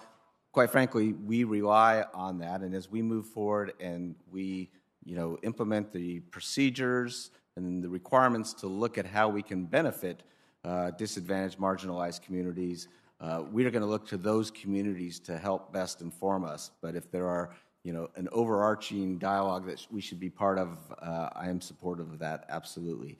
And we are going to need somebody, and we're going to have to, socialize this throughout the organization, through the Corps, and I know General Spellman has been working with this because we've talked about this with respect to addressing environmental justice needs within the projects and the activities that we undertake, and certainly take it under advisement, the idea of elevating somebody with that specific responsibility. But even then, that's just a start. We need to integrate this throughout the organization. General Spellman. Senator Duckworth, I would just add, we're never going to say no to advice. We're never going to say no to more staff expertise, and I would welcome both of these initiatives. Thank you. I yield back, Madam Chair. I think Senator Sullivan is next. Thank Senator you, Sullivan, I see you. Welcome. How are you? Thank you, Mr. Chairman. Good to see you. Well, I want to follow up, gentlemen, and good to see both of you. Very quickly, just on this issue of environmental justice, marginalized communities, as my good friend Tammy Duckworth, Senator Duckworth mentioned. It's not been you guys yet. It better not be, but the Biden administration continues on their actually targeting of marginalized communities in my state. Just on Monday, we had, Mr. Chairman, our 21st executive action targeting solely the great state of Alaska, 21st, very negative for our state. And the Inupiat community leaders of the North Slope put out a press release. Great Americans who don't, this is a press release in some ways it's out of character because they're so angry. Mr. Secretary, they're so angry because they're being attacked. Native Americans, marginalized community, environmental justice, BS, that you hear from this administration all the time. Here's just a couple quotes. This is when they took 50% of the National Petroleum Reserve of Alaska, set aside by Congress for energy development, 50% off the table, going all the way back to President Obama. Not based on science. Radical environmental groups So here's the Inupiat leadership of my state. All this baloney about environmental justice, marginalized communities, we really care about helping the most downtrodden communities. It's baloney. It's bullshit. I'm sorry, Mr. Chairman, but it is. Here's the chairman of ASRC. On multiple occasions, ASRC, the borough, and the tribe have offered to work in partnership with the Biden administration on issues affecting our region, the North Slope borough, bigger than California, by the way. Secretary Holland and President Biden have chosen, with this decision, not only to ignore the voices of the North Slope Inupiat, Native Americans, but to exclude us from the decision-making process on issues that impact our Inupiat communities and our culture. Here's the Inupiat leader of the Arctic Slope region. Secretary Holland has violated her department's consultation guidance by failing to consult with the Inupiat community of the Arctic Slope. That's a tribe. We are a federally recognized tribe, and this action directly impacts the livelihoods of our tribal members. This is further proof that the Biden administration prioritizes its relationships with environmental organizations over the sovereignty of Alaska Natives. Here's the North Slope Borough Mayor, Harry Brower, a Inupiat leader.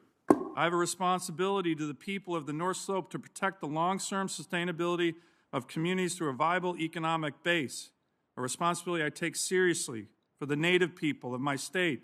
Secretary Holland is failing in her responsibility to the Alaska Native people of the North Slope. Mr. Secretary, it goes on and on and on. And all this baloney about environmental justice, we want to take care of disadvantaged communities. Guess what? There's a huge exception in the Biden administration, and it's not for Alaska Natives. We'll target them. We'll make sure we crush their economic opportunities. Can I get both of your commitments not to do this? 21 executive actions smashed in my state. There's no other state in the country that's getting this kind of bullshit focus on shutting down Alaska, ignoring the Native people, and then they go to the media and say, oh, we care about the disadvantaged communities of America. That's a bunch of baloney. Not in my state, they don't. Mr. Secretary, you and I have talked about this. I'm sorry. I am so angry about this. You haven't done it yet. General, you haven't done it yet. I sure hope you don't. Do you have any response? Or can I just get your commitment? Don't do this to my state. If Joe Biden had a Republican administration that came in on year one and issued 21 executive actions against Delaware, he would be as mad as I am. Senator Sullivan, I can assure you that environmental justice and working with marginalized communities is not baloney to me. I don't believe it's baloney to the administration. But as long as they're not they're in disadvantaged communities in Alaska, then they get targeted. Just commit to me to not do my that. commitment that I'm going to work with the Native communities in Alaska. I talked to Mayor Brower a few weeks ago about some needs that are up there on the North Slope. It's an ongoing dialogue. We're going to try and serve those communities as I think they're being served across the country. Well, I want to work with both of you on whether it's the Port of Nome, what's going on in Barrow. We had General Gibbs, who was up in Barrow with me this summer, who did a great job, General. I'm sorry. I love the Corps. I think both of you are very qualified. This is just Senator's time has expired. very difficult for my constituents to have to deal with. And I think it's unfair, Mr. Chairman, and I would like to have a hearing on this. This administration targeting one state with shutdown. Thank you, gentlemen. I'm going to submit questions for the record. Very good. My staff, I'm going to recognize Senator Markey next, but I've just handed a note by my senior staff person on water issues that the issue being raised here regarding the tribes, this particular issue is an issue that's under the Energy and Natural Resources Committee and under the Interior Department. Let's talk about it afterwards. Okay. I acknowledge. There we go. Thank you. All right, Senator Markey, your turn. Thanks for your patience. No, thank you, Mr. Chairman, very much. The Sagamore and the Bourne Bridges, also known as the Cape Cod Canal Bridges, connects the nearly 250,000 residents of Cape Cod to the rest of Massachusetts. And these structures are essential routes for general transportation, tourism, and evacuations in case of an emergency, which is more important than ever as Cape Cod faces the existential threat of climate change. It is right in the crosshairs, and the only way off of Cape Cod are these two bridges in the event that a Hurricane Sandy-like event occurs. The Army Corps has ably owned and maintained the Cape Cod bridges since 1935, but unfortunately, they are now more than 85 years old and are in desperate need of replacement. And that's why I fought so hard to make sure that our recent bipartisan infrastructure law could provide the resources we need to replace both bridges. First, we gave Massachusetts and the Army Corps a huge increase. My state, Massachusetts, is now poised to receive more than $9 billion in direct federal infrastructure funding over the next 5 years, including $1.1 billion for bridge replacement and repair.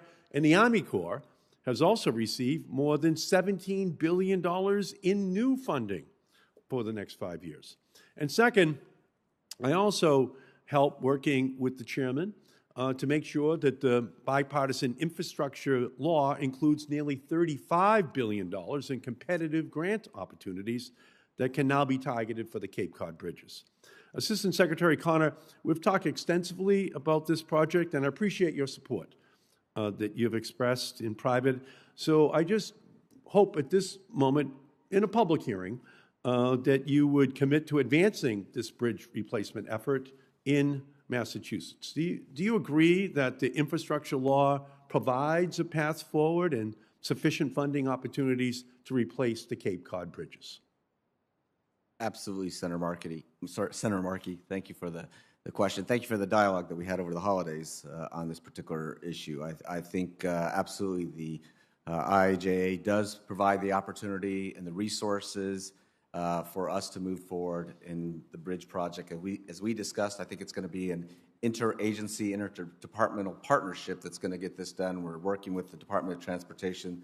Even with the very productive conversations we had before you and I spoke, we've had ongoing conversations, and I had discussions with leadership at the Department of Transportation on this effort. So I think we're executing the game plan that we talked about. We're moving forward in those next steps that we discussed. So absolutely, we'll keep you posted on that. Thank you, Mr. Secretary, very much. And again, IIJ, for anyone listening, the other name for the program. Bipartisan Infrastructure Bill. Yeah, the other name for that is Cape Cod Bridges Bill. Okay, so it's translated into English in Massachusetts. And will you commit to ensuring that the Army Corps applies all of the grant programs it can to complete the essential project, including opportunities that can be pursued in collaboration with Massachusetts? Absolutely. We are looking at all opportunities. We have strong incentive to do that. I thank you, Mr. Secretary. And another issue facing Massachusetts is the growing threat of more flooding, coastal erosion, and extreme storms, all of which are supercharged by human-caused climate change. Far too many communities in my state are already experiencing the devastating impacts of coastal erosion on their beaches, homes, and businesses, from Plum Island up in Newburyport down to Chatham, Revere, Winthrop, and more. Flooding, sea level rise, and extreme storms are also dire threats for communities like Boston and Chelsea and others that are potentially environmental justice communities. We're fighting every day to make sure that the climate crisis is not an extinction-level event for eastern Massachusetts.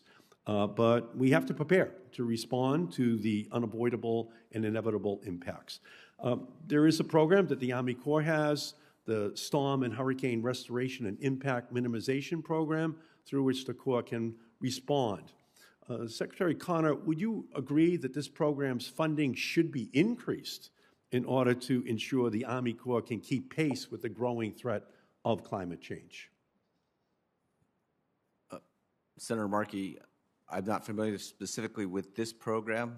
Looking at the totality of the needs out there and going through our work plan process and understanding that need, we need to invest more in resilience. There's no question about it, given all the factors that you just enunciated. General Spellman, I don't, with respect to the specific program you may have. No, sir, exactly. Would certainly support that. And also, sir, we appreciate Congress's support of the Boston Regional coastal storm risk management study. It gave us a new start in 21. We're going to make our best technical argument for funding if we're offered a 22 work plan to move out on an effort.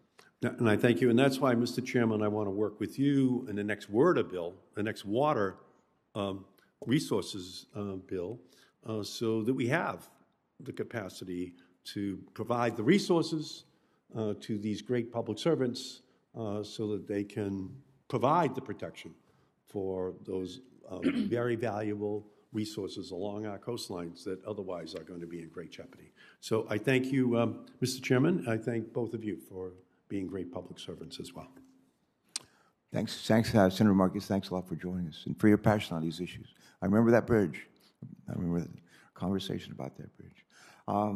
We have, I think, Senator Stabenow is on her way back to her office to join us remotely. And Senator Kelly, why don't I recognize you? And is she here? Hello, Mr. Chairman. I'm here. Oh, great. All right. Debbie, go right ahead. Then we'll turn to Senator Kelly. Thank you very much, Mr. Chairman, as we're all juggling various things. Thank goodness for being able to do some of this virtually. And I'm very enthused about working with you on the next WRDA bill. And to Mr. Connor and Mr. Spellman, thank you for your leadership on these really important issues.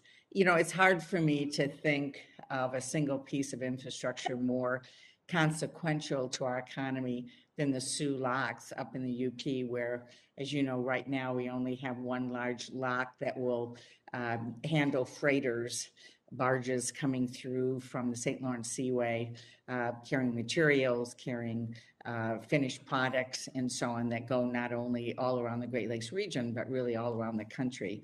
And during my recent visit, I asked the officials from the Detroit Army Corps what impact front-loading all of the funding, the entire funding, so they could do the long-term contracts that are needed to get this thing completed. So heaven forbid we don't have a shutdown of the one lock working and really a disaster economically.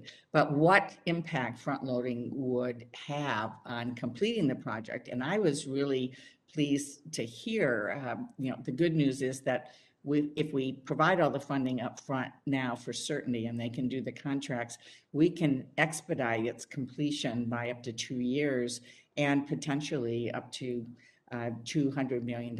And so it seems like this would be the prudent, efficient, responsible thing to do. And so following the passage of the Infrastructure Investment and Jobs Act, I led a letter along with 7 of our Great Lakes senators to the administration supporting the portion of the Corps' new construction to fully fund the Soo Locks project. So given the importance of the project to the Great Lakes region, to the national economy as a whole, can I count on the Corps to give very serious consideration to this request?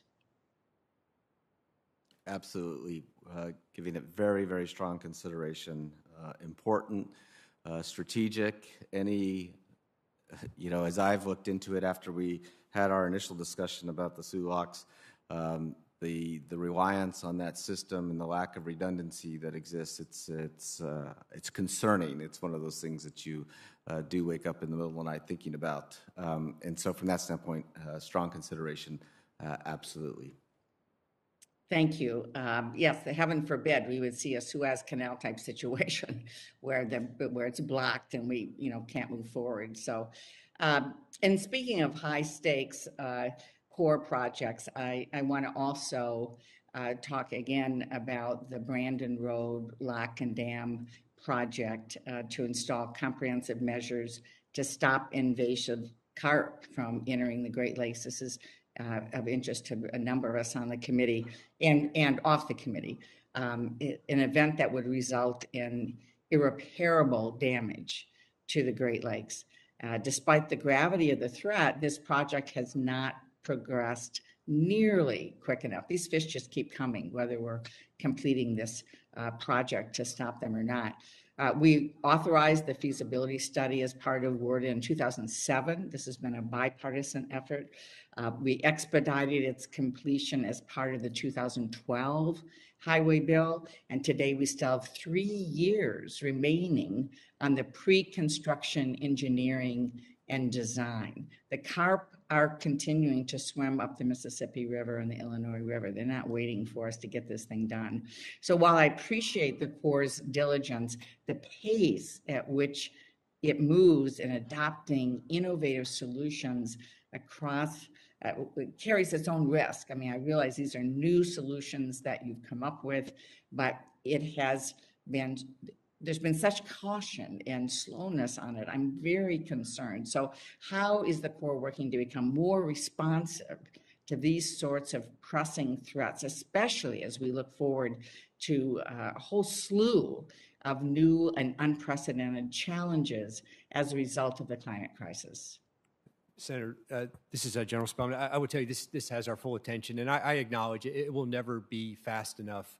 But as you outlined, we absolutely have to get the engineering right. We are dealing with new technologies we have not put on a structure of this size before: CO2 curtains, acoustic barriers, light deterrents. We appreciate Congress has been generous, and as is the President's budget, to give us all the money we need and can put to work with our best engineers and architects that are going very hard on the design for this project. Ma'am, you have my commitment. We'll work to get out of design as quickly as possible and get to construction. Thank you very much. Thank you, Mr. Chairman. Senator Stabenow, thank you for joining us remotely as we work through this afternoon, this series of votes. Next, I understand Senator Ernst is here. Yes, she's here. Senator Ernst, nice to see you. And then Senator Kelly. Yes, thank you. Thank you. Thanks to you both for joining us. Okay, thank you, Mr. Chair, and thank you, gentlemen, very much for being here. General Spellman, always great to see you. I know you've worked so hard on a number of projects throughout Iowa, and we're greatly appreciative. In December, Senator Grassley led a bipartisan letter that I had signed, and it stated the importance of the Navigation and Ecosystem Sustainability Program, so NESP, and asking if it gets prioritized in the Corps' upcoming work plan. Iowa has approximately 85,000 farms, 95% of which are family-owned. As we work to make American farm exports more abundant around the world, we also need to maintain a strong and efficient inland waterways navigation system. Of the 20 most recent new starts for the inland waterways system, only one was in the upper Mississippi River Basin. So, Mr. Secretary and General, can you make any assurances today that NESP, specifically for me, Lock and Dam 25, will be prioritized in the upcoming Corps work plan? Senator Ernst, thank you for the question and raising the issue. It's being given strong consideration as part of the work plan process. As I noted earlier, I was out, one of my first trips out of the box was on the Mississippi and up in the Illinois River, and become familiar with the users of the inland waterway system. And I recognize from that meeting and the explanations, the importance from an agricultural perspective, the supply chain as a whole, in and out, reliability of the system, that's certainly part of that process. So as directed by Congress, we will be making substantial investments. We're following the capital investment strategy, and it's going to get strong consideration. Okay, and General Spellman. Yes, ma'am. So we're making best use of the $5 million that Congress gave us in the 21 work plan to advance the design for Lock and Dam number 25, adjacent mooring cells, and of course there's a correlated ecosystem restoration project. We want to make sure when the administration makes its decision that we're absolutely ready to go to construction. These are important projects. Very important projects. I appreciate your commitment, and if we need to make any further discussion opportunities in the future, let me know. I'm happy to visit with both of you, but it is a priority for us. So thank you very much for that. Certainly one of the priorities for the WRDA 2022 would require the Corps to submit a report to Congress listing all projects that are either $100 million over budget or 5 years behind schedule. So again, that's a priority I have for WRDA 22. Unlike in the private sector, there are no clear incentives for federal agencies to deliver projects on time or on budget.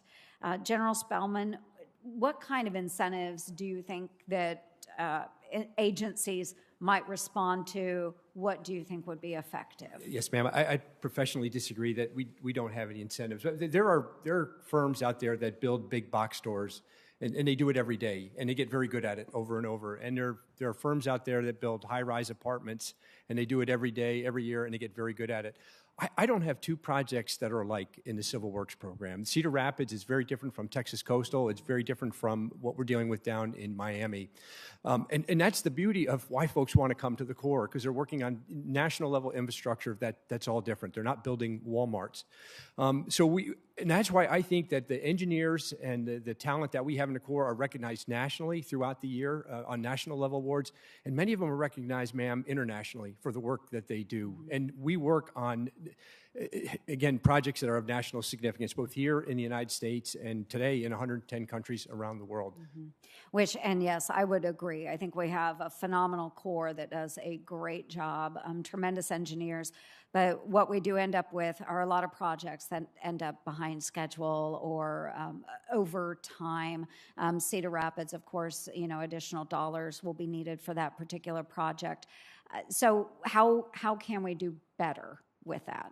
Yeah, yes, ma'am. You absolutely have our commitment and how we want to do better. So for the Cedar Rapids, yes, we have some cost growth. Ma'am, I'll go back to the beginning of Bipartisan Budget Act of 2018. This was not unexpected, given the level of feasibility we had done on this particular project and several others. We knew this cost growth was coming. We just didn't know where. So we have, in this case, we have adequate contingency in our non-Harvey Irma Maria states to adequately cover the cost growth. Again, it was expected, we're planning for it, and we're committed to finishing that project. Well, and we are extremely pleased that you have been engaging with Cedar Rapids and so many of the other projects as well, and we hope that we can continue working on this, Lock and Dam 25. Let's try and get that going as well, but I really appreciate your time and your attention to so many of these projects, and hopefully we can see many of them completed in the near future. Thank you. I yield. All right, Senator, it's great to see you. And now, patient, long-waited Senator Kelly. And Senator Bozeman, you follow on the heels of Senator Kelly. And then I understand that we're going to have another vote back over in the Senate later today. It's an interesting afternoon. All right, Mark, you're up. Thank you, Mr. Chairman. And thank you to both Secretary Connor and General Spellman for joining us today. As we begin drafting the 2022 WRDA bill, it's important to me that we ensure the Army Corps of Engineers has the authorities and the resources necessary to respond to the drought that's facing Arizona and other western states. And as the bill moves through the Senate, I'm hopeful that we can work together to ensure a whole government approach to respond to this severe drought. It's not like anything we've seen in our lifetimes. It's been going on 22 years now. It's significant. Secretary Connor, as a former commissioner of the Bureau of Reclamation, I know you know the importance of these issues, so I'd like to start my questions with you.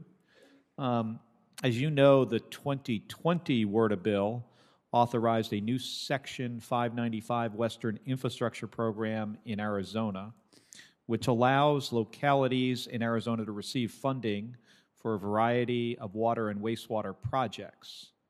What updates can you share about the Corps' work to stand up and fund this program, and how do you think a program like this can help Arizona adapt to changing drought conditions? Senator Kelly, thank you for the question. As you and I discussed, I understand from that prior service, Arizona is at the epicenter of drought in the Colorado River Basin and facing shortages to the supply that it's long relied on. And I think the environmental infrastructure program, so we've already started funding. Pasco Yaqui Tribe, I believe, got about $1 million to move forward with water supply pipeline. I think that's one aspect, but in the dialogue that you and I have had and with others, I also understand there's about $70 million of identified projects already. And that's a good thing. We have a whole of government approach. I know the Interior Department has a lot of responsibilities and resources that it will be applying to the Colorado River system, but we can do our part in working with your communities who are developing innovative strategies under that environmental infrastructure program. managed aquifer recharge, reuse activity. So we will look forward to trying to work with the resources we have, and there were additional resources within the IIJA for environmental infrastructure. And I know it's been part of the congressionally directed funding in past appropriations bills, so we will put that to good use whenever we can to help address these resource issues. And I think even in our overall programs that we're undertaking in Arizona, looking at how we integrate flood protection and water supply and look for opportunities for multi-benefits is going to be a key part of what we do moving forward. You think this will help us deal with the drought situation we're facing? I think it's an absolute critical part of the drought situation is that, you know, there's always going to be some reliance on the Colorado River, but having these local strategies developed through the water supply and reuse and wastewater projects that we're talking about and flood control, I think that's the future. It needs to be.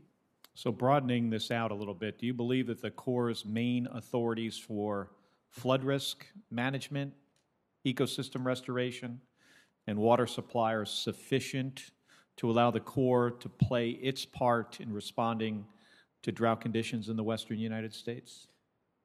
I think I'm going to have to look into that more closely. I know we have authorities to engage in projects and activities, whether they're long-term enough, whether they've got the right parameters to ensure we're looking at this. I think we have the discretion to do that, but that'll be an ongoing dialogue, and I'll get with you and your staff on That's that. what I'd like you to do. So if there are additional authorities which the Corps could benefit from to address water supply issues unique to the western United States, if you could get us that information and General Spellman, the same for you, that would be incredibly helpful. And we'll work with both of you to make sure that within,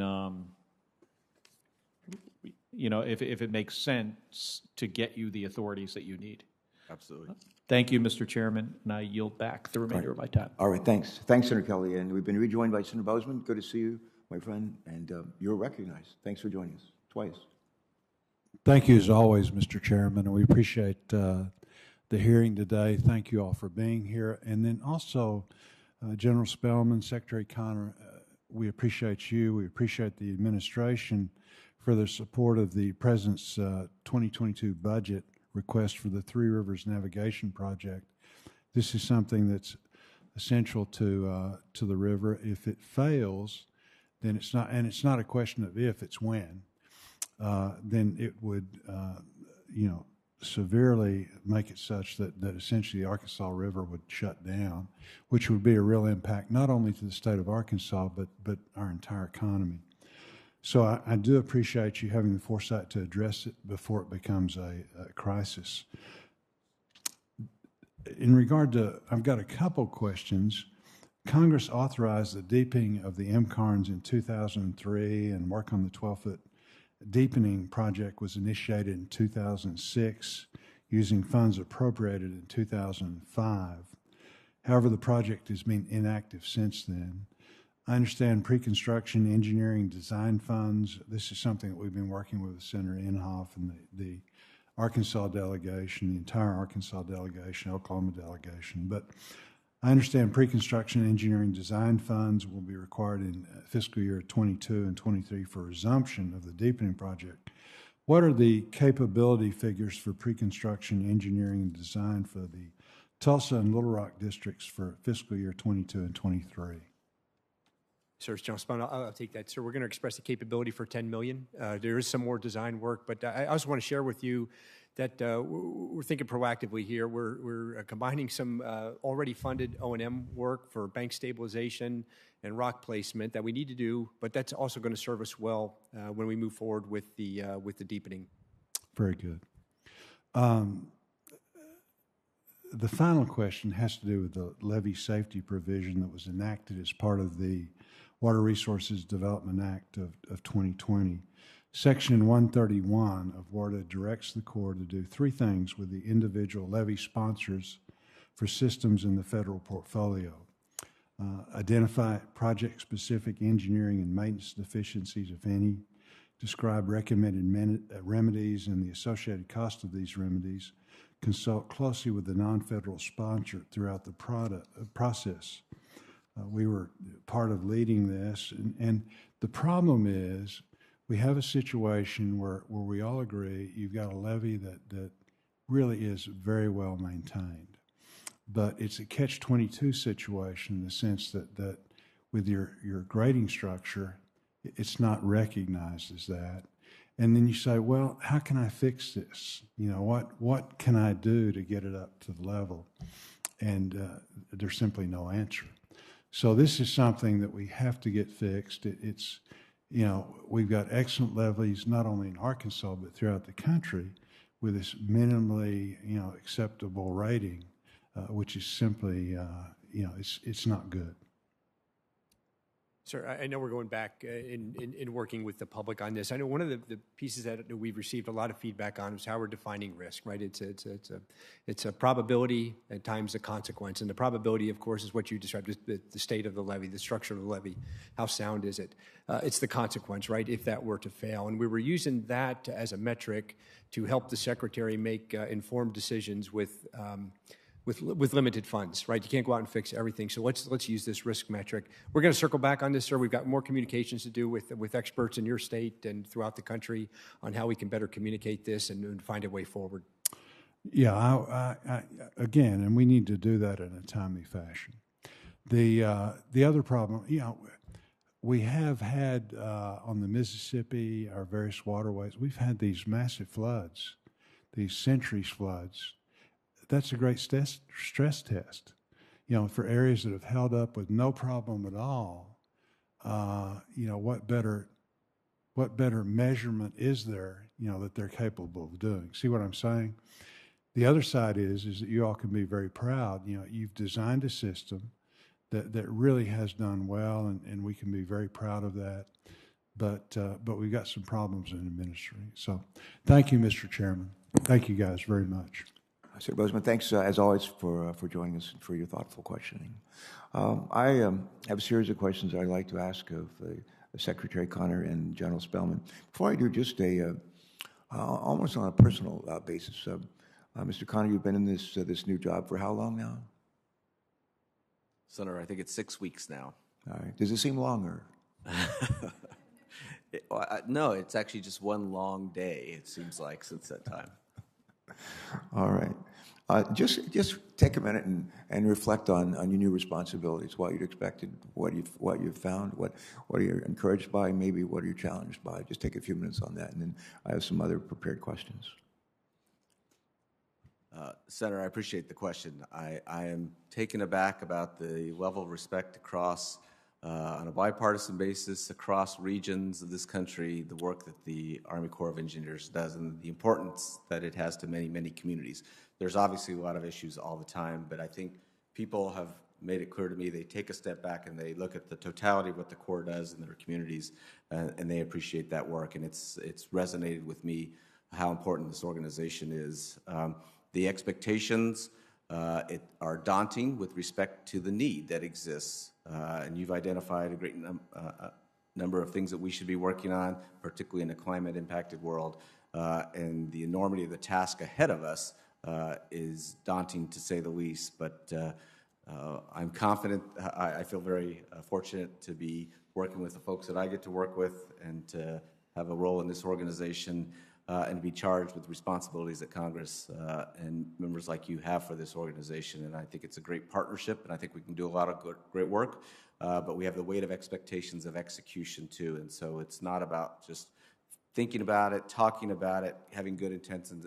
It's about execution and moving forward, and we're working on the whole range of that portfolio. All right, good.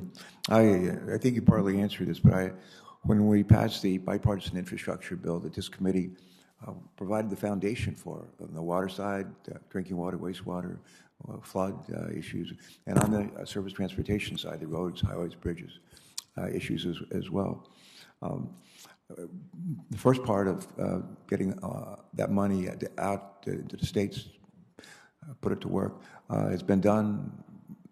We don't come together in a lot of big issues on a bipartisan basis these days, but we did pass on a strong bipartisan basis the comprehensive bipartisan infrastructure legislation. And the second challenge is to make sure the money gets out the door, being put to use, good use. And I think that's beginning to be done. The second thing is we want to make sure that people in this country know what's happening and that we don't hide our candle under a bushel, and that we let them know what we're doing, how that money is being put to good use to improve their quality of lives, and also to frankly strengthen our economy and economic vibrancy of our country. Thank you for those reflections. Again, we're delighted that you're interested in this job. The president nominated you, and grateful to our colleagues for confirming you. This is a question for General Spellman and for you, Mr. Connor. Gentlemen, as leaders of the Corps, you understand the importance of the biennial Water Resources Development Act legislation probably better than anybody around. As you know, it not only authorizes projects and spending limits for the Corps, but it sets new authorities and new priorities. Now that we're starting development of the 2022 WRDA, I'd like to take this opportunity here from both of you today about key changes, priorities or authorities that the Corps needs to be a better partner with non-federal stakeholders. And Mr. Connor, why don't you take that, lead off with that, and then we'll kick it over to General Spellman. Senator Carper, absolutely. So thinking about how we can best use this WRDA 2022 process, I think General Spellman may have some specific ideas that we've discussed. I want to talk a little bit more broadly. We are going to be moving forward in the direction of WRDA 2020 in doing agency-specific guidelines with respect to agency-specific procedures with respect to the principal requirements and guidelines, which is going to be looking at our projects and comprehensive benefits associated with those projects, not just focused on national economic development. What are regional benefits? What are local benefits? What are environmental and social benefits? And how we integrate that into our decision-making. As part of that, we also want to ensure we're looking at certain features of our projects, that we're looking and expecting that we at least assess natural nature-based features, and that we integrate them wherever we can. So it's going to be a pretty significant undertaking. We're going to be moving forward with that process. And how we take those ideas and those disclosures and that discussion and turn it into practice is something that we should all be looking at as to whether that requires new authorities or modification of authorities about how we assess and how we choose and select projects. So I think that's a heads up for the process that you directed, and I think it's one that we should keep in touch on because it may yield the need for new authorities. Second, as we've talked about here today, with respect to environmental infrastructure, continuing authority programs, communities across the country are making great use of those programs. And I naively thought a year ago that they were underutilized programs that had a lot of capability. Now I know they're oversubscribed programs with respect to the need. You all obviously understood that in providing the resources in the bipartisan infrastructure bill. So how we make use of those authorities, thread them into the needs, and maybe expand their use, I think is something that we ought to think about together. And then lastly, I would just note how we do business and how we create the efficiencies to make investments in the best use of our resources is going to be an ongoing issue, particularly with the size of the portfolio that General Spellman mentioned in his opening statements, the expectations not just for the Civil Works program, but our Civil Works folks support other activities. So contracting efficiencies, something even like the plant replacement improvement program, WRDA 2016 might have put a little bit of process in there that maybe we want to discuss about more flexibility to use at least some low dollar funds. We understand the need for oversight about how we use funds directly to address some of our plant maintenance and replacement needs. But maybe we can talk a little bit about some flexibility with respect to that in looking back to the changes made in 2016 WRDA. Those are three ideas that I'll throw out, but I know General Spellman has some more. Yes, sir. Just first of all, a general statement on your comment on partnership. I do have, I tell myself I have a consistency problem. I have districts that do partnering and have partnerships, and they do this very well. And I have some that don't do it very well at all. And we are working every day. This is one of our 4 priorities to lower. Why do you suppose, excuse me, why do you suppose some do it well and some don't do it well at all? Any idea? Can you generalize on that? Sir, it's younger staff. It's inexperienced commanders coming to the Corps for the first time. So we just published new guidelines. We have not published doctrine on this since 1993. So we have new guidelines out, and we're working on a partnering playbook that we will publish this year. And so there's an education component to this.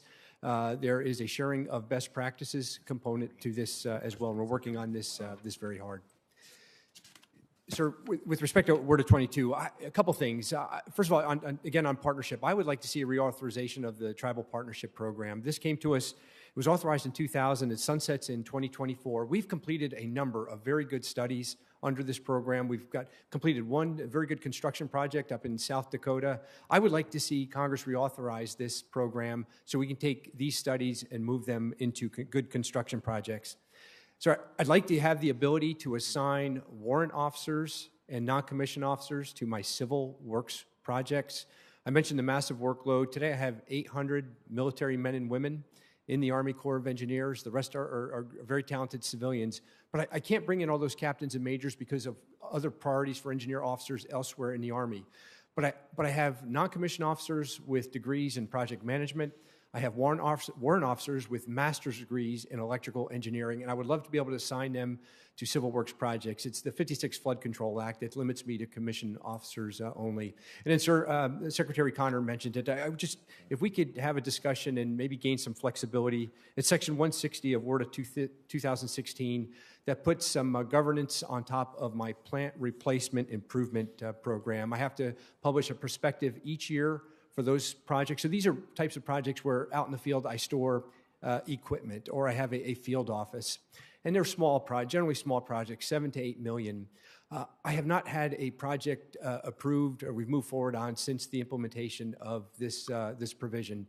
And so I would just like to have the ability, where maybe Secretary Connor had an approval level where I could go to him and get approval for an $8 million project to replace a building that burned down in Portland, for example, this past summer. Anyway, I would like just to offer a conversation on that one, sir, and would welcome any flexibility we could get.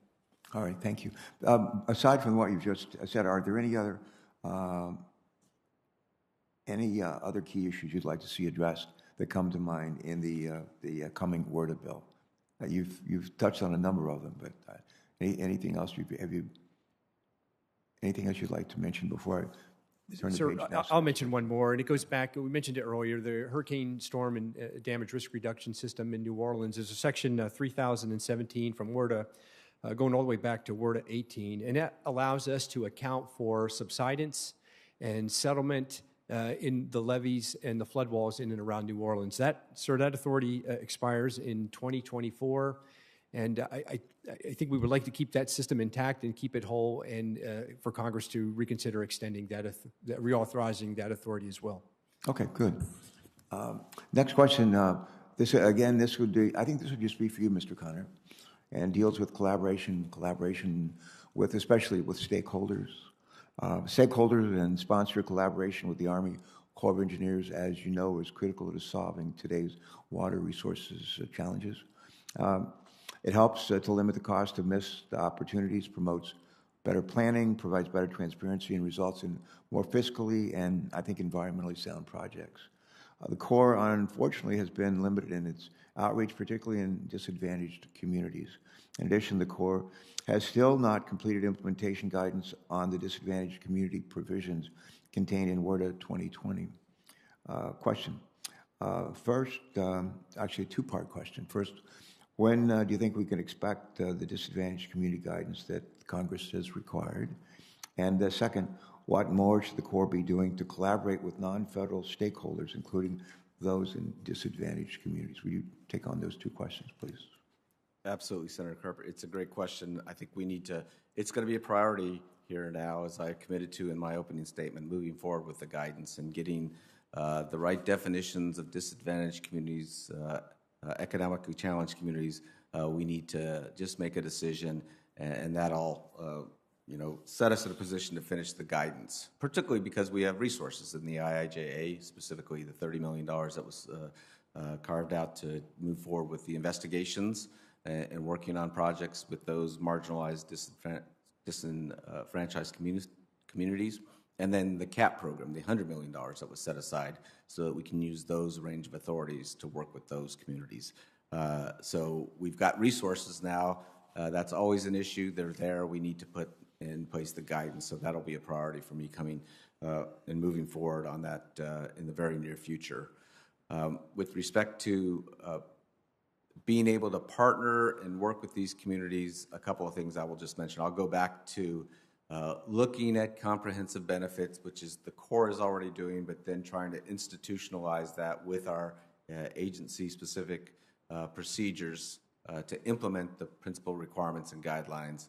That's going to be the key. I think that's always been, the strict look at benefit cost has great value. I mean, we should be assessing the economic costs and benefits of our projects. We should be looking at the environmental values aspect, and we should also integrate the societal values. And when you just top heavy on the economic benefits, those marginalized communities suffer and they don't compete as well. And we've got to redo our criteria in a way that everybody's on board with so that we can consider those other factors. And we should try and quantify costs and benefits as much as possible, but sometimes it's a discussion, it's a narrative, and we'll do our best to do both aspects, quantification as well as a discussion about those benefits. And lastly, programs like the Tribal Partnership that General Spellman mentioned. Those are specific programs like the pilot projects that allow us to go work with communities. As I said in my confirmation process, it's not about just undertaking our projects in a way that doesn't harm those communities, but we want to bring the Corps' resources, skills, capabilities to work with those communities and ensure that they get the benefits of those activities that so many other communities have had over the years. All right, thanks for that.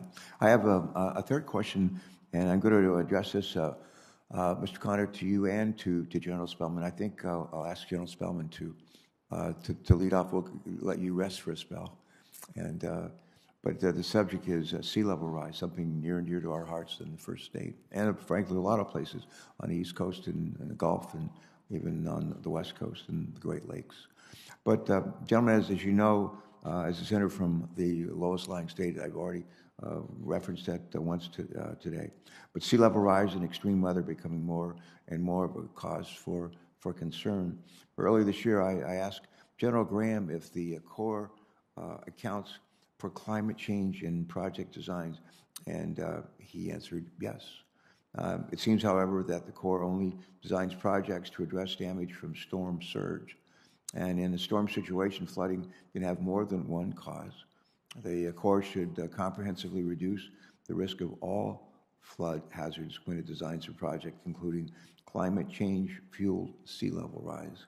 My question started with you, General Spellman, and then turning to Mr. Connor. But given the administration's priority in addressing both the impacts and the root causes of climate change, how will the Corps be working to remedy this shortfall in its project design? General Spellman. Sir, I'll start and tell you something that we're working very hard on. And General Graham was correct. We've been using sea level rise curves in our feasibility studies and our projects for the past 12 years. And frankly, we have a great climate change tool that DOD has accepted for use on all of the installations. I would like to see us, and we're working hard on this, and I'll use the example, I'll go back to the Hurricane Storm Damage Risk Reduction System in Louisiana. We use Allman sea level rise curves and climate science in the construction of that project.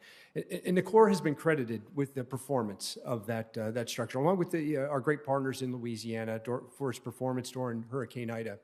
And what I'm saying here is that while that concrete and steel and the compacted dirt that protected the city was very, very important, I'm of the opinion that that system performed even better because all of the natural and nature-based features that the state of Louisiana has been working on, the marsh restoration projects, the barrier islands. I think that has got to be an important component in our coastal work moving forward for the reasons that you said, Senator. All right, thanks for that. Mr. Connor, would you want to add to that or take away?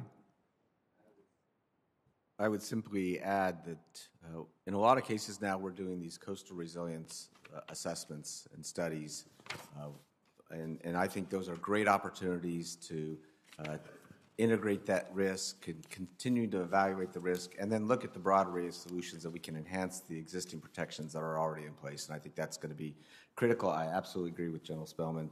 The integration of natural and nature-based features, the lessons we've learned of how it works in places where it's been done and how we can take that to other communities, and they're demanding it. I mean, we have communities that are way ahead in their views of what we should be doing with natural and nature-based infrastructure features. So these studies present a great opportunity for us to do the assessment. We've got the tools, as General Spellman noted.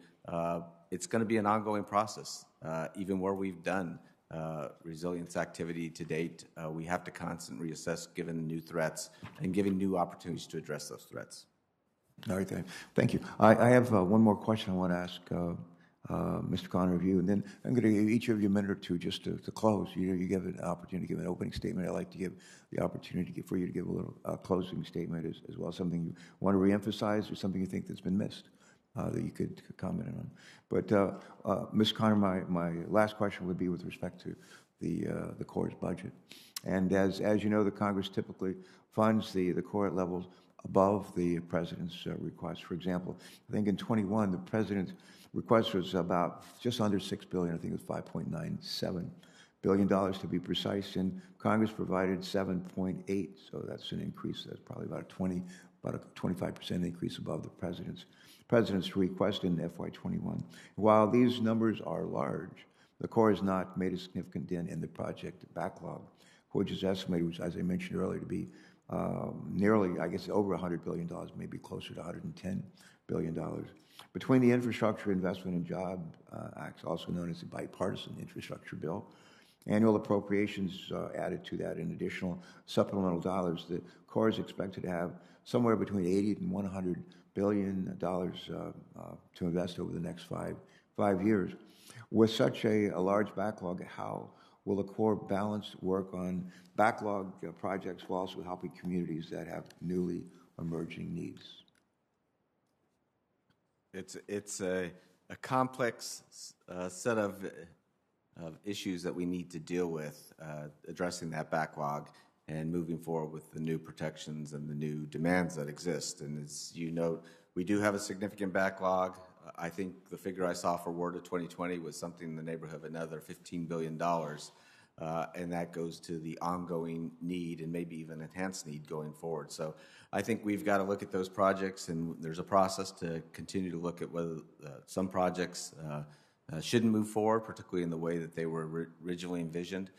We want to make sure we use this influx of funds to complete projects, get them off the books, finish the work that we've started, and we want to prioritize the use of projects in the future. We're always going to look at risk from a safety standpoint. We're always going to look at economic, environmental benefits.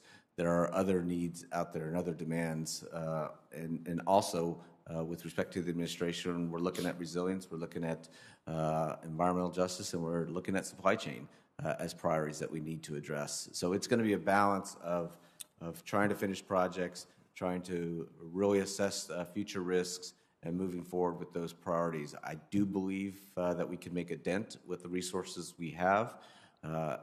Congress has entrusted us with a lot of resources. I think getting back to that execution piece of this is going to be key so that you can entrust us with more resources moving forward to address these concerns, because we've got a lot of work to do, and some of it we don't even know about yet, given the new challenges that we're facing.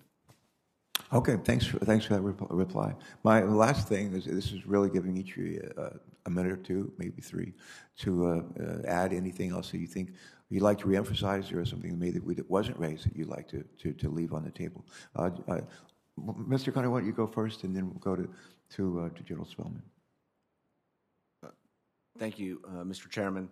I don't have much more to add. I'm thinking about the points that I'd like to make, and it's just, I think from my standpoint, moving on from WRDA 2020, there's a lot of to-do still out there. Even when we do guidance, even when we finish rulemakings, even when we get those items done, then there's the implementation phase from a policy perspective, and that's going to give rise to a lot more projects and activities. So, you know, we were a little shy here with respect to new authorities because I think you've given us lots of tools and authorities. We want to continue some of those authorities in a more long-term way, such as mentioned with Tribal Partnership Program. We know that that program is really going to take off, that the outreach has been done by the Corps, that we intend to do in the future, not only with tribes, but with other communities that haven't long been served by the Corps. Those programs are going to take off. So I'm not suggesting a light touch at all with WRDA 2020. There's projects, there's proposals that are identified in our 7001 report that are going to be coming to you that already have with the 2021 report. But this is an ongoing process, and a backlog will continue to build, but we want to make effective use of the resources we have and demonstrate that we can execute on the expectations. All right, thank you. Thanks. Joel Spellman, any final thoughts you want to leave? Senator Carper, first of all, thanks for your time today and that of all the committee members. As Secretary Connor said, this is a historic level of investment in the Army Corps of Engineers, and we certainly appreciate the trust that Congress and the administration has placed in us. But now we have to deliver. We absolutely have to deliver on this historic level of investment.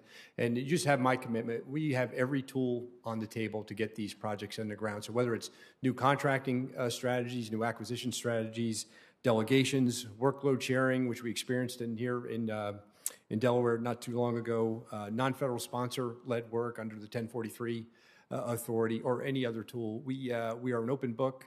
We want to be completely transparent with you and the committee to help us get this work in the ground. Good. Well, thank you for doing double duty today this morning with the House Representatives, Infrastructure, the Oversight Committee there, and then for joining us here this afternoon. I spent a lot of years of my life in the Navy. My dad was a chief petty officer for, over 25, close to 30 years, all in. And I always felt that leadership is the single most important ingredient in the success of any organization I've been a part of.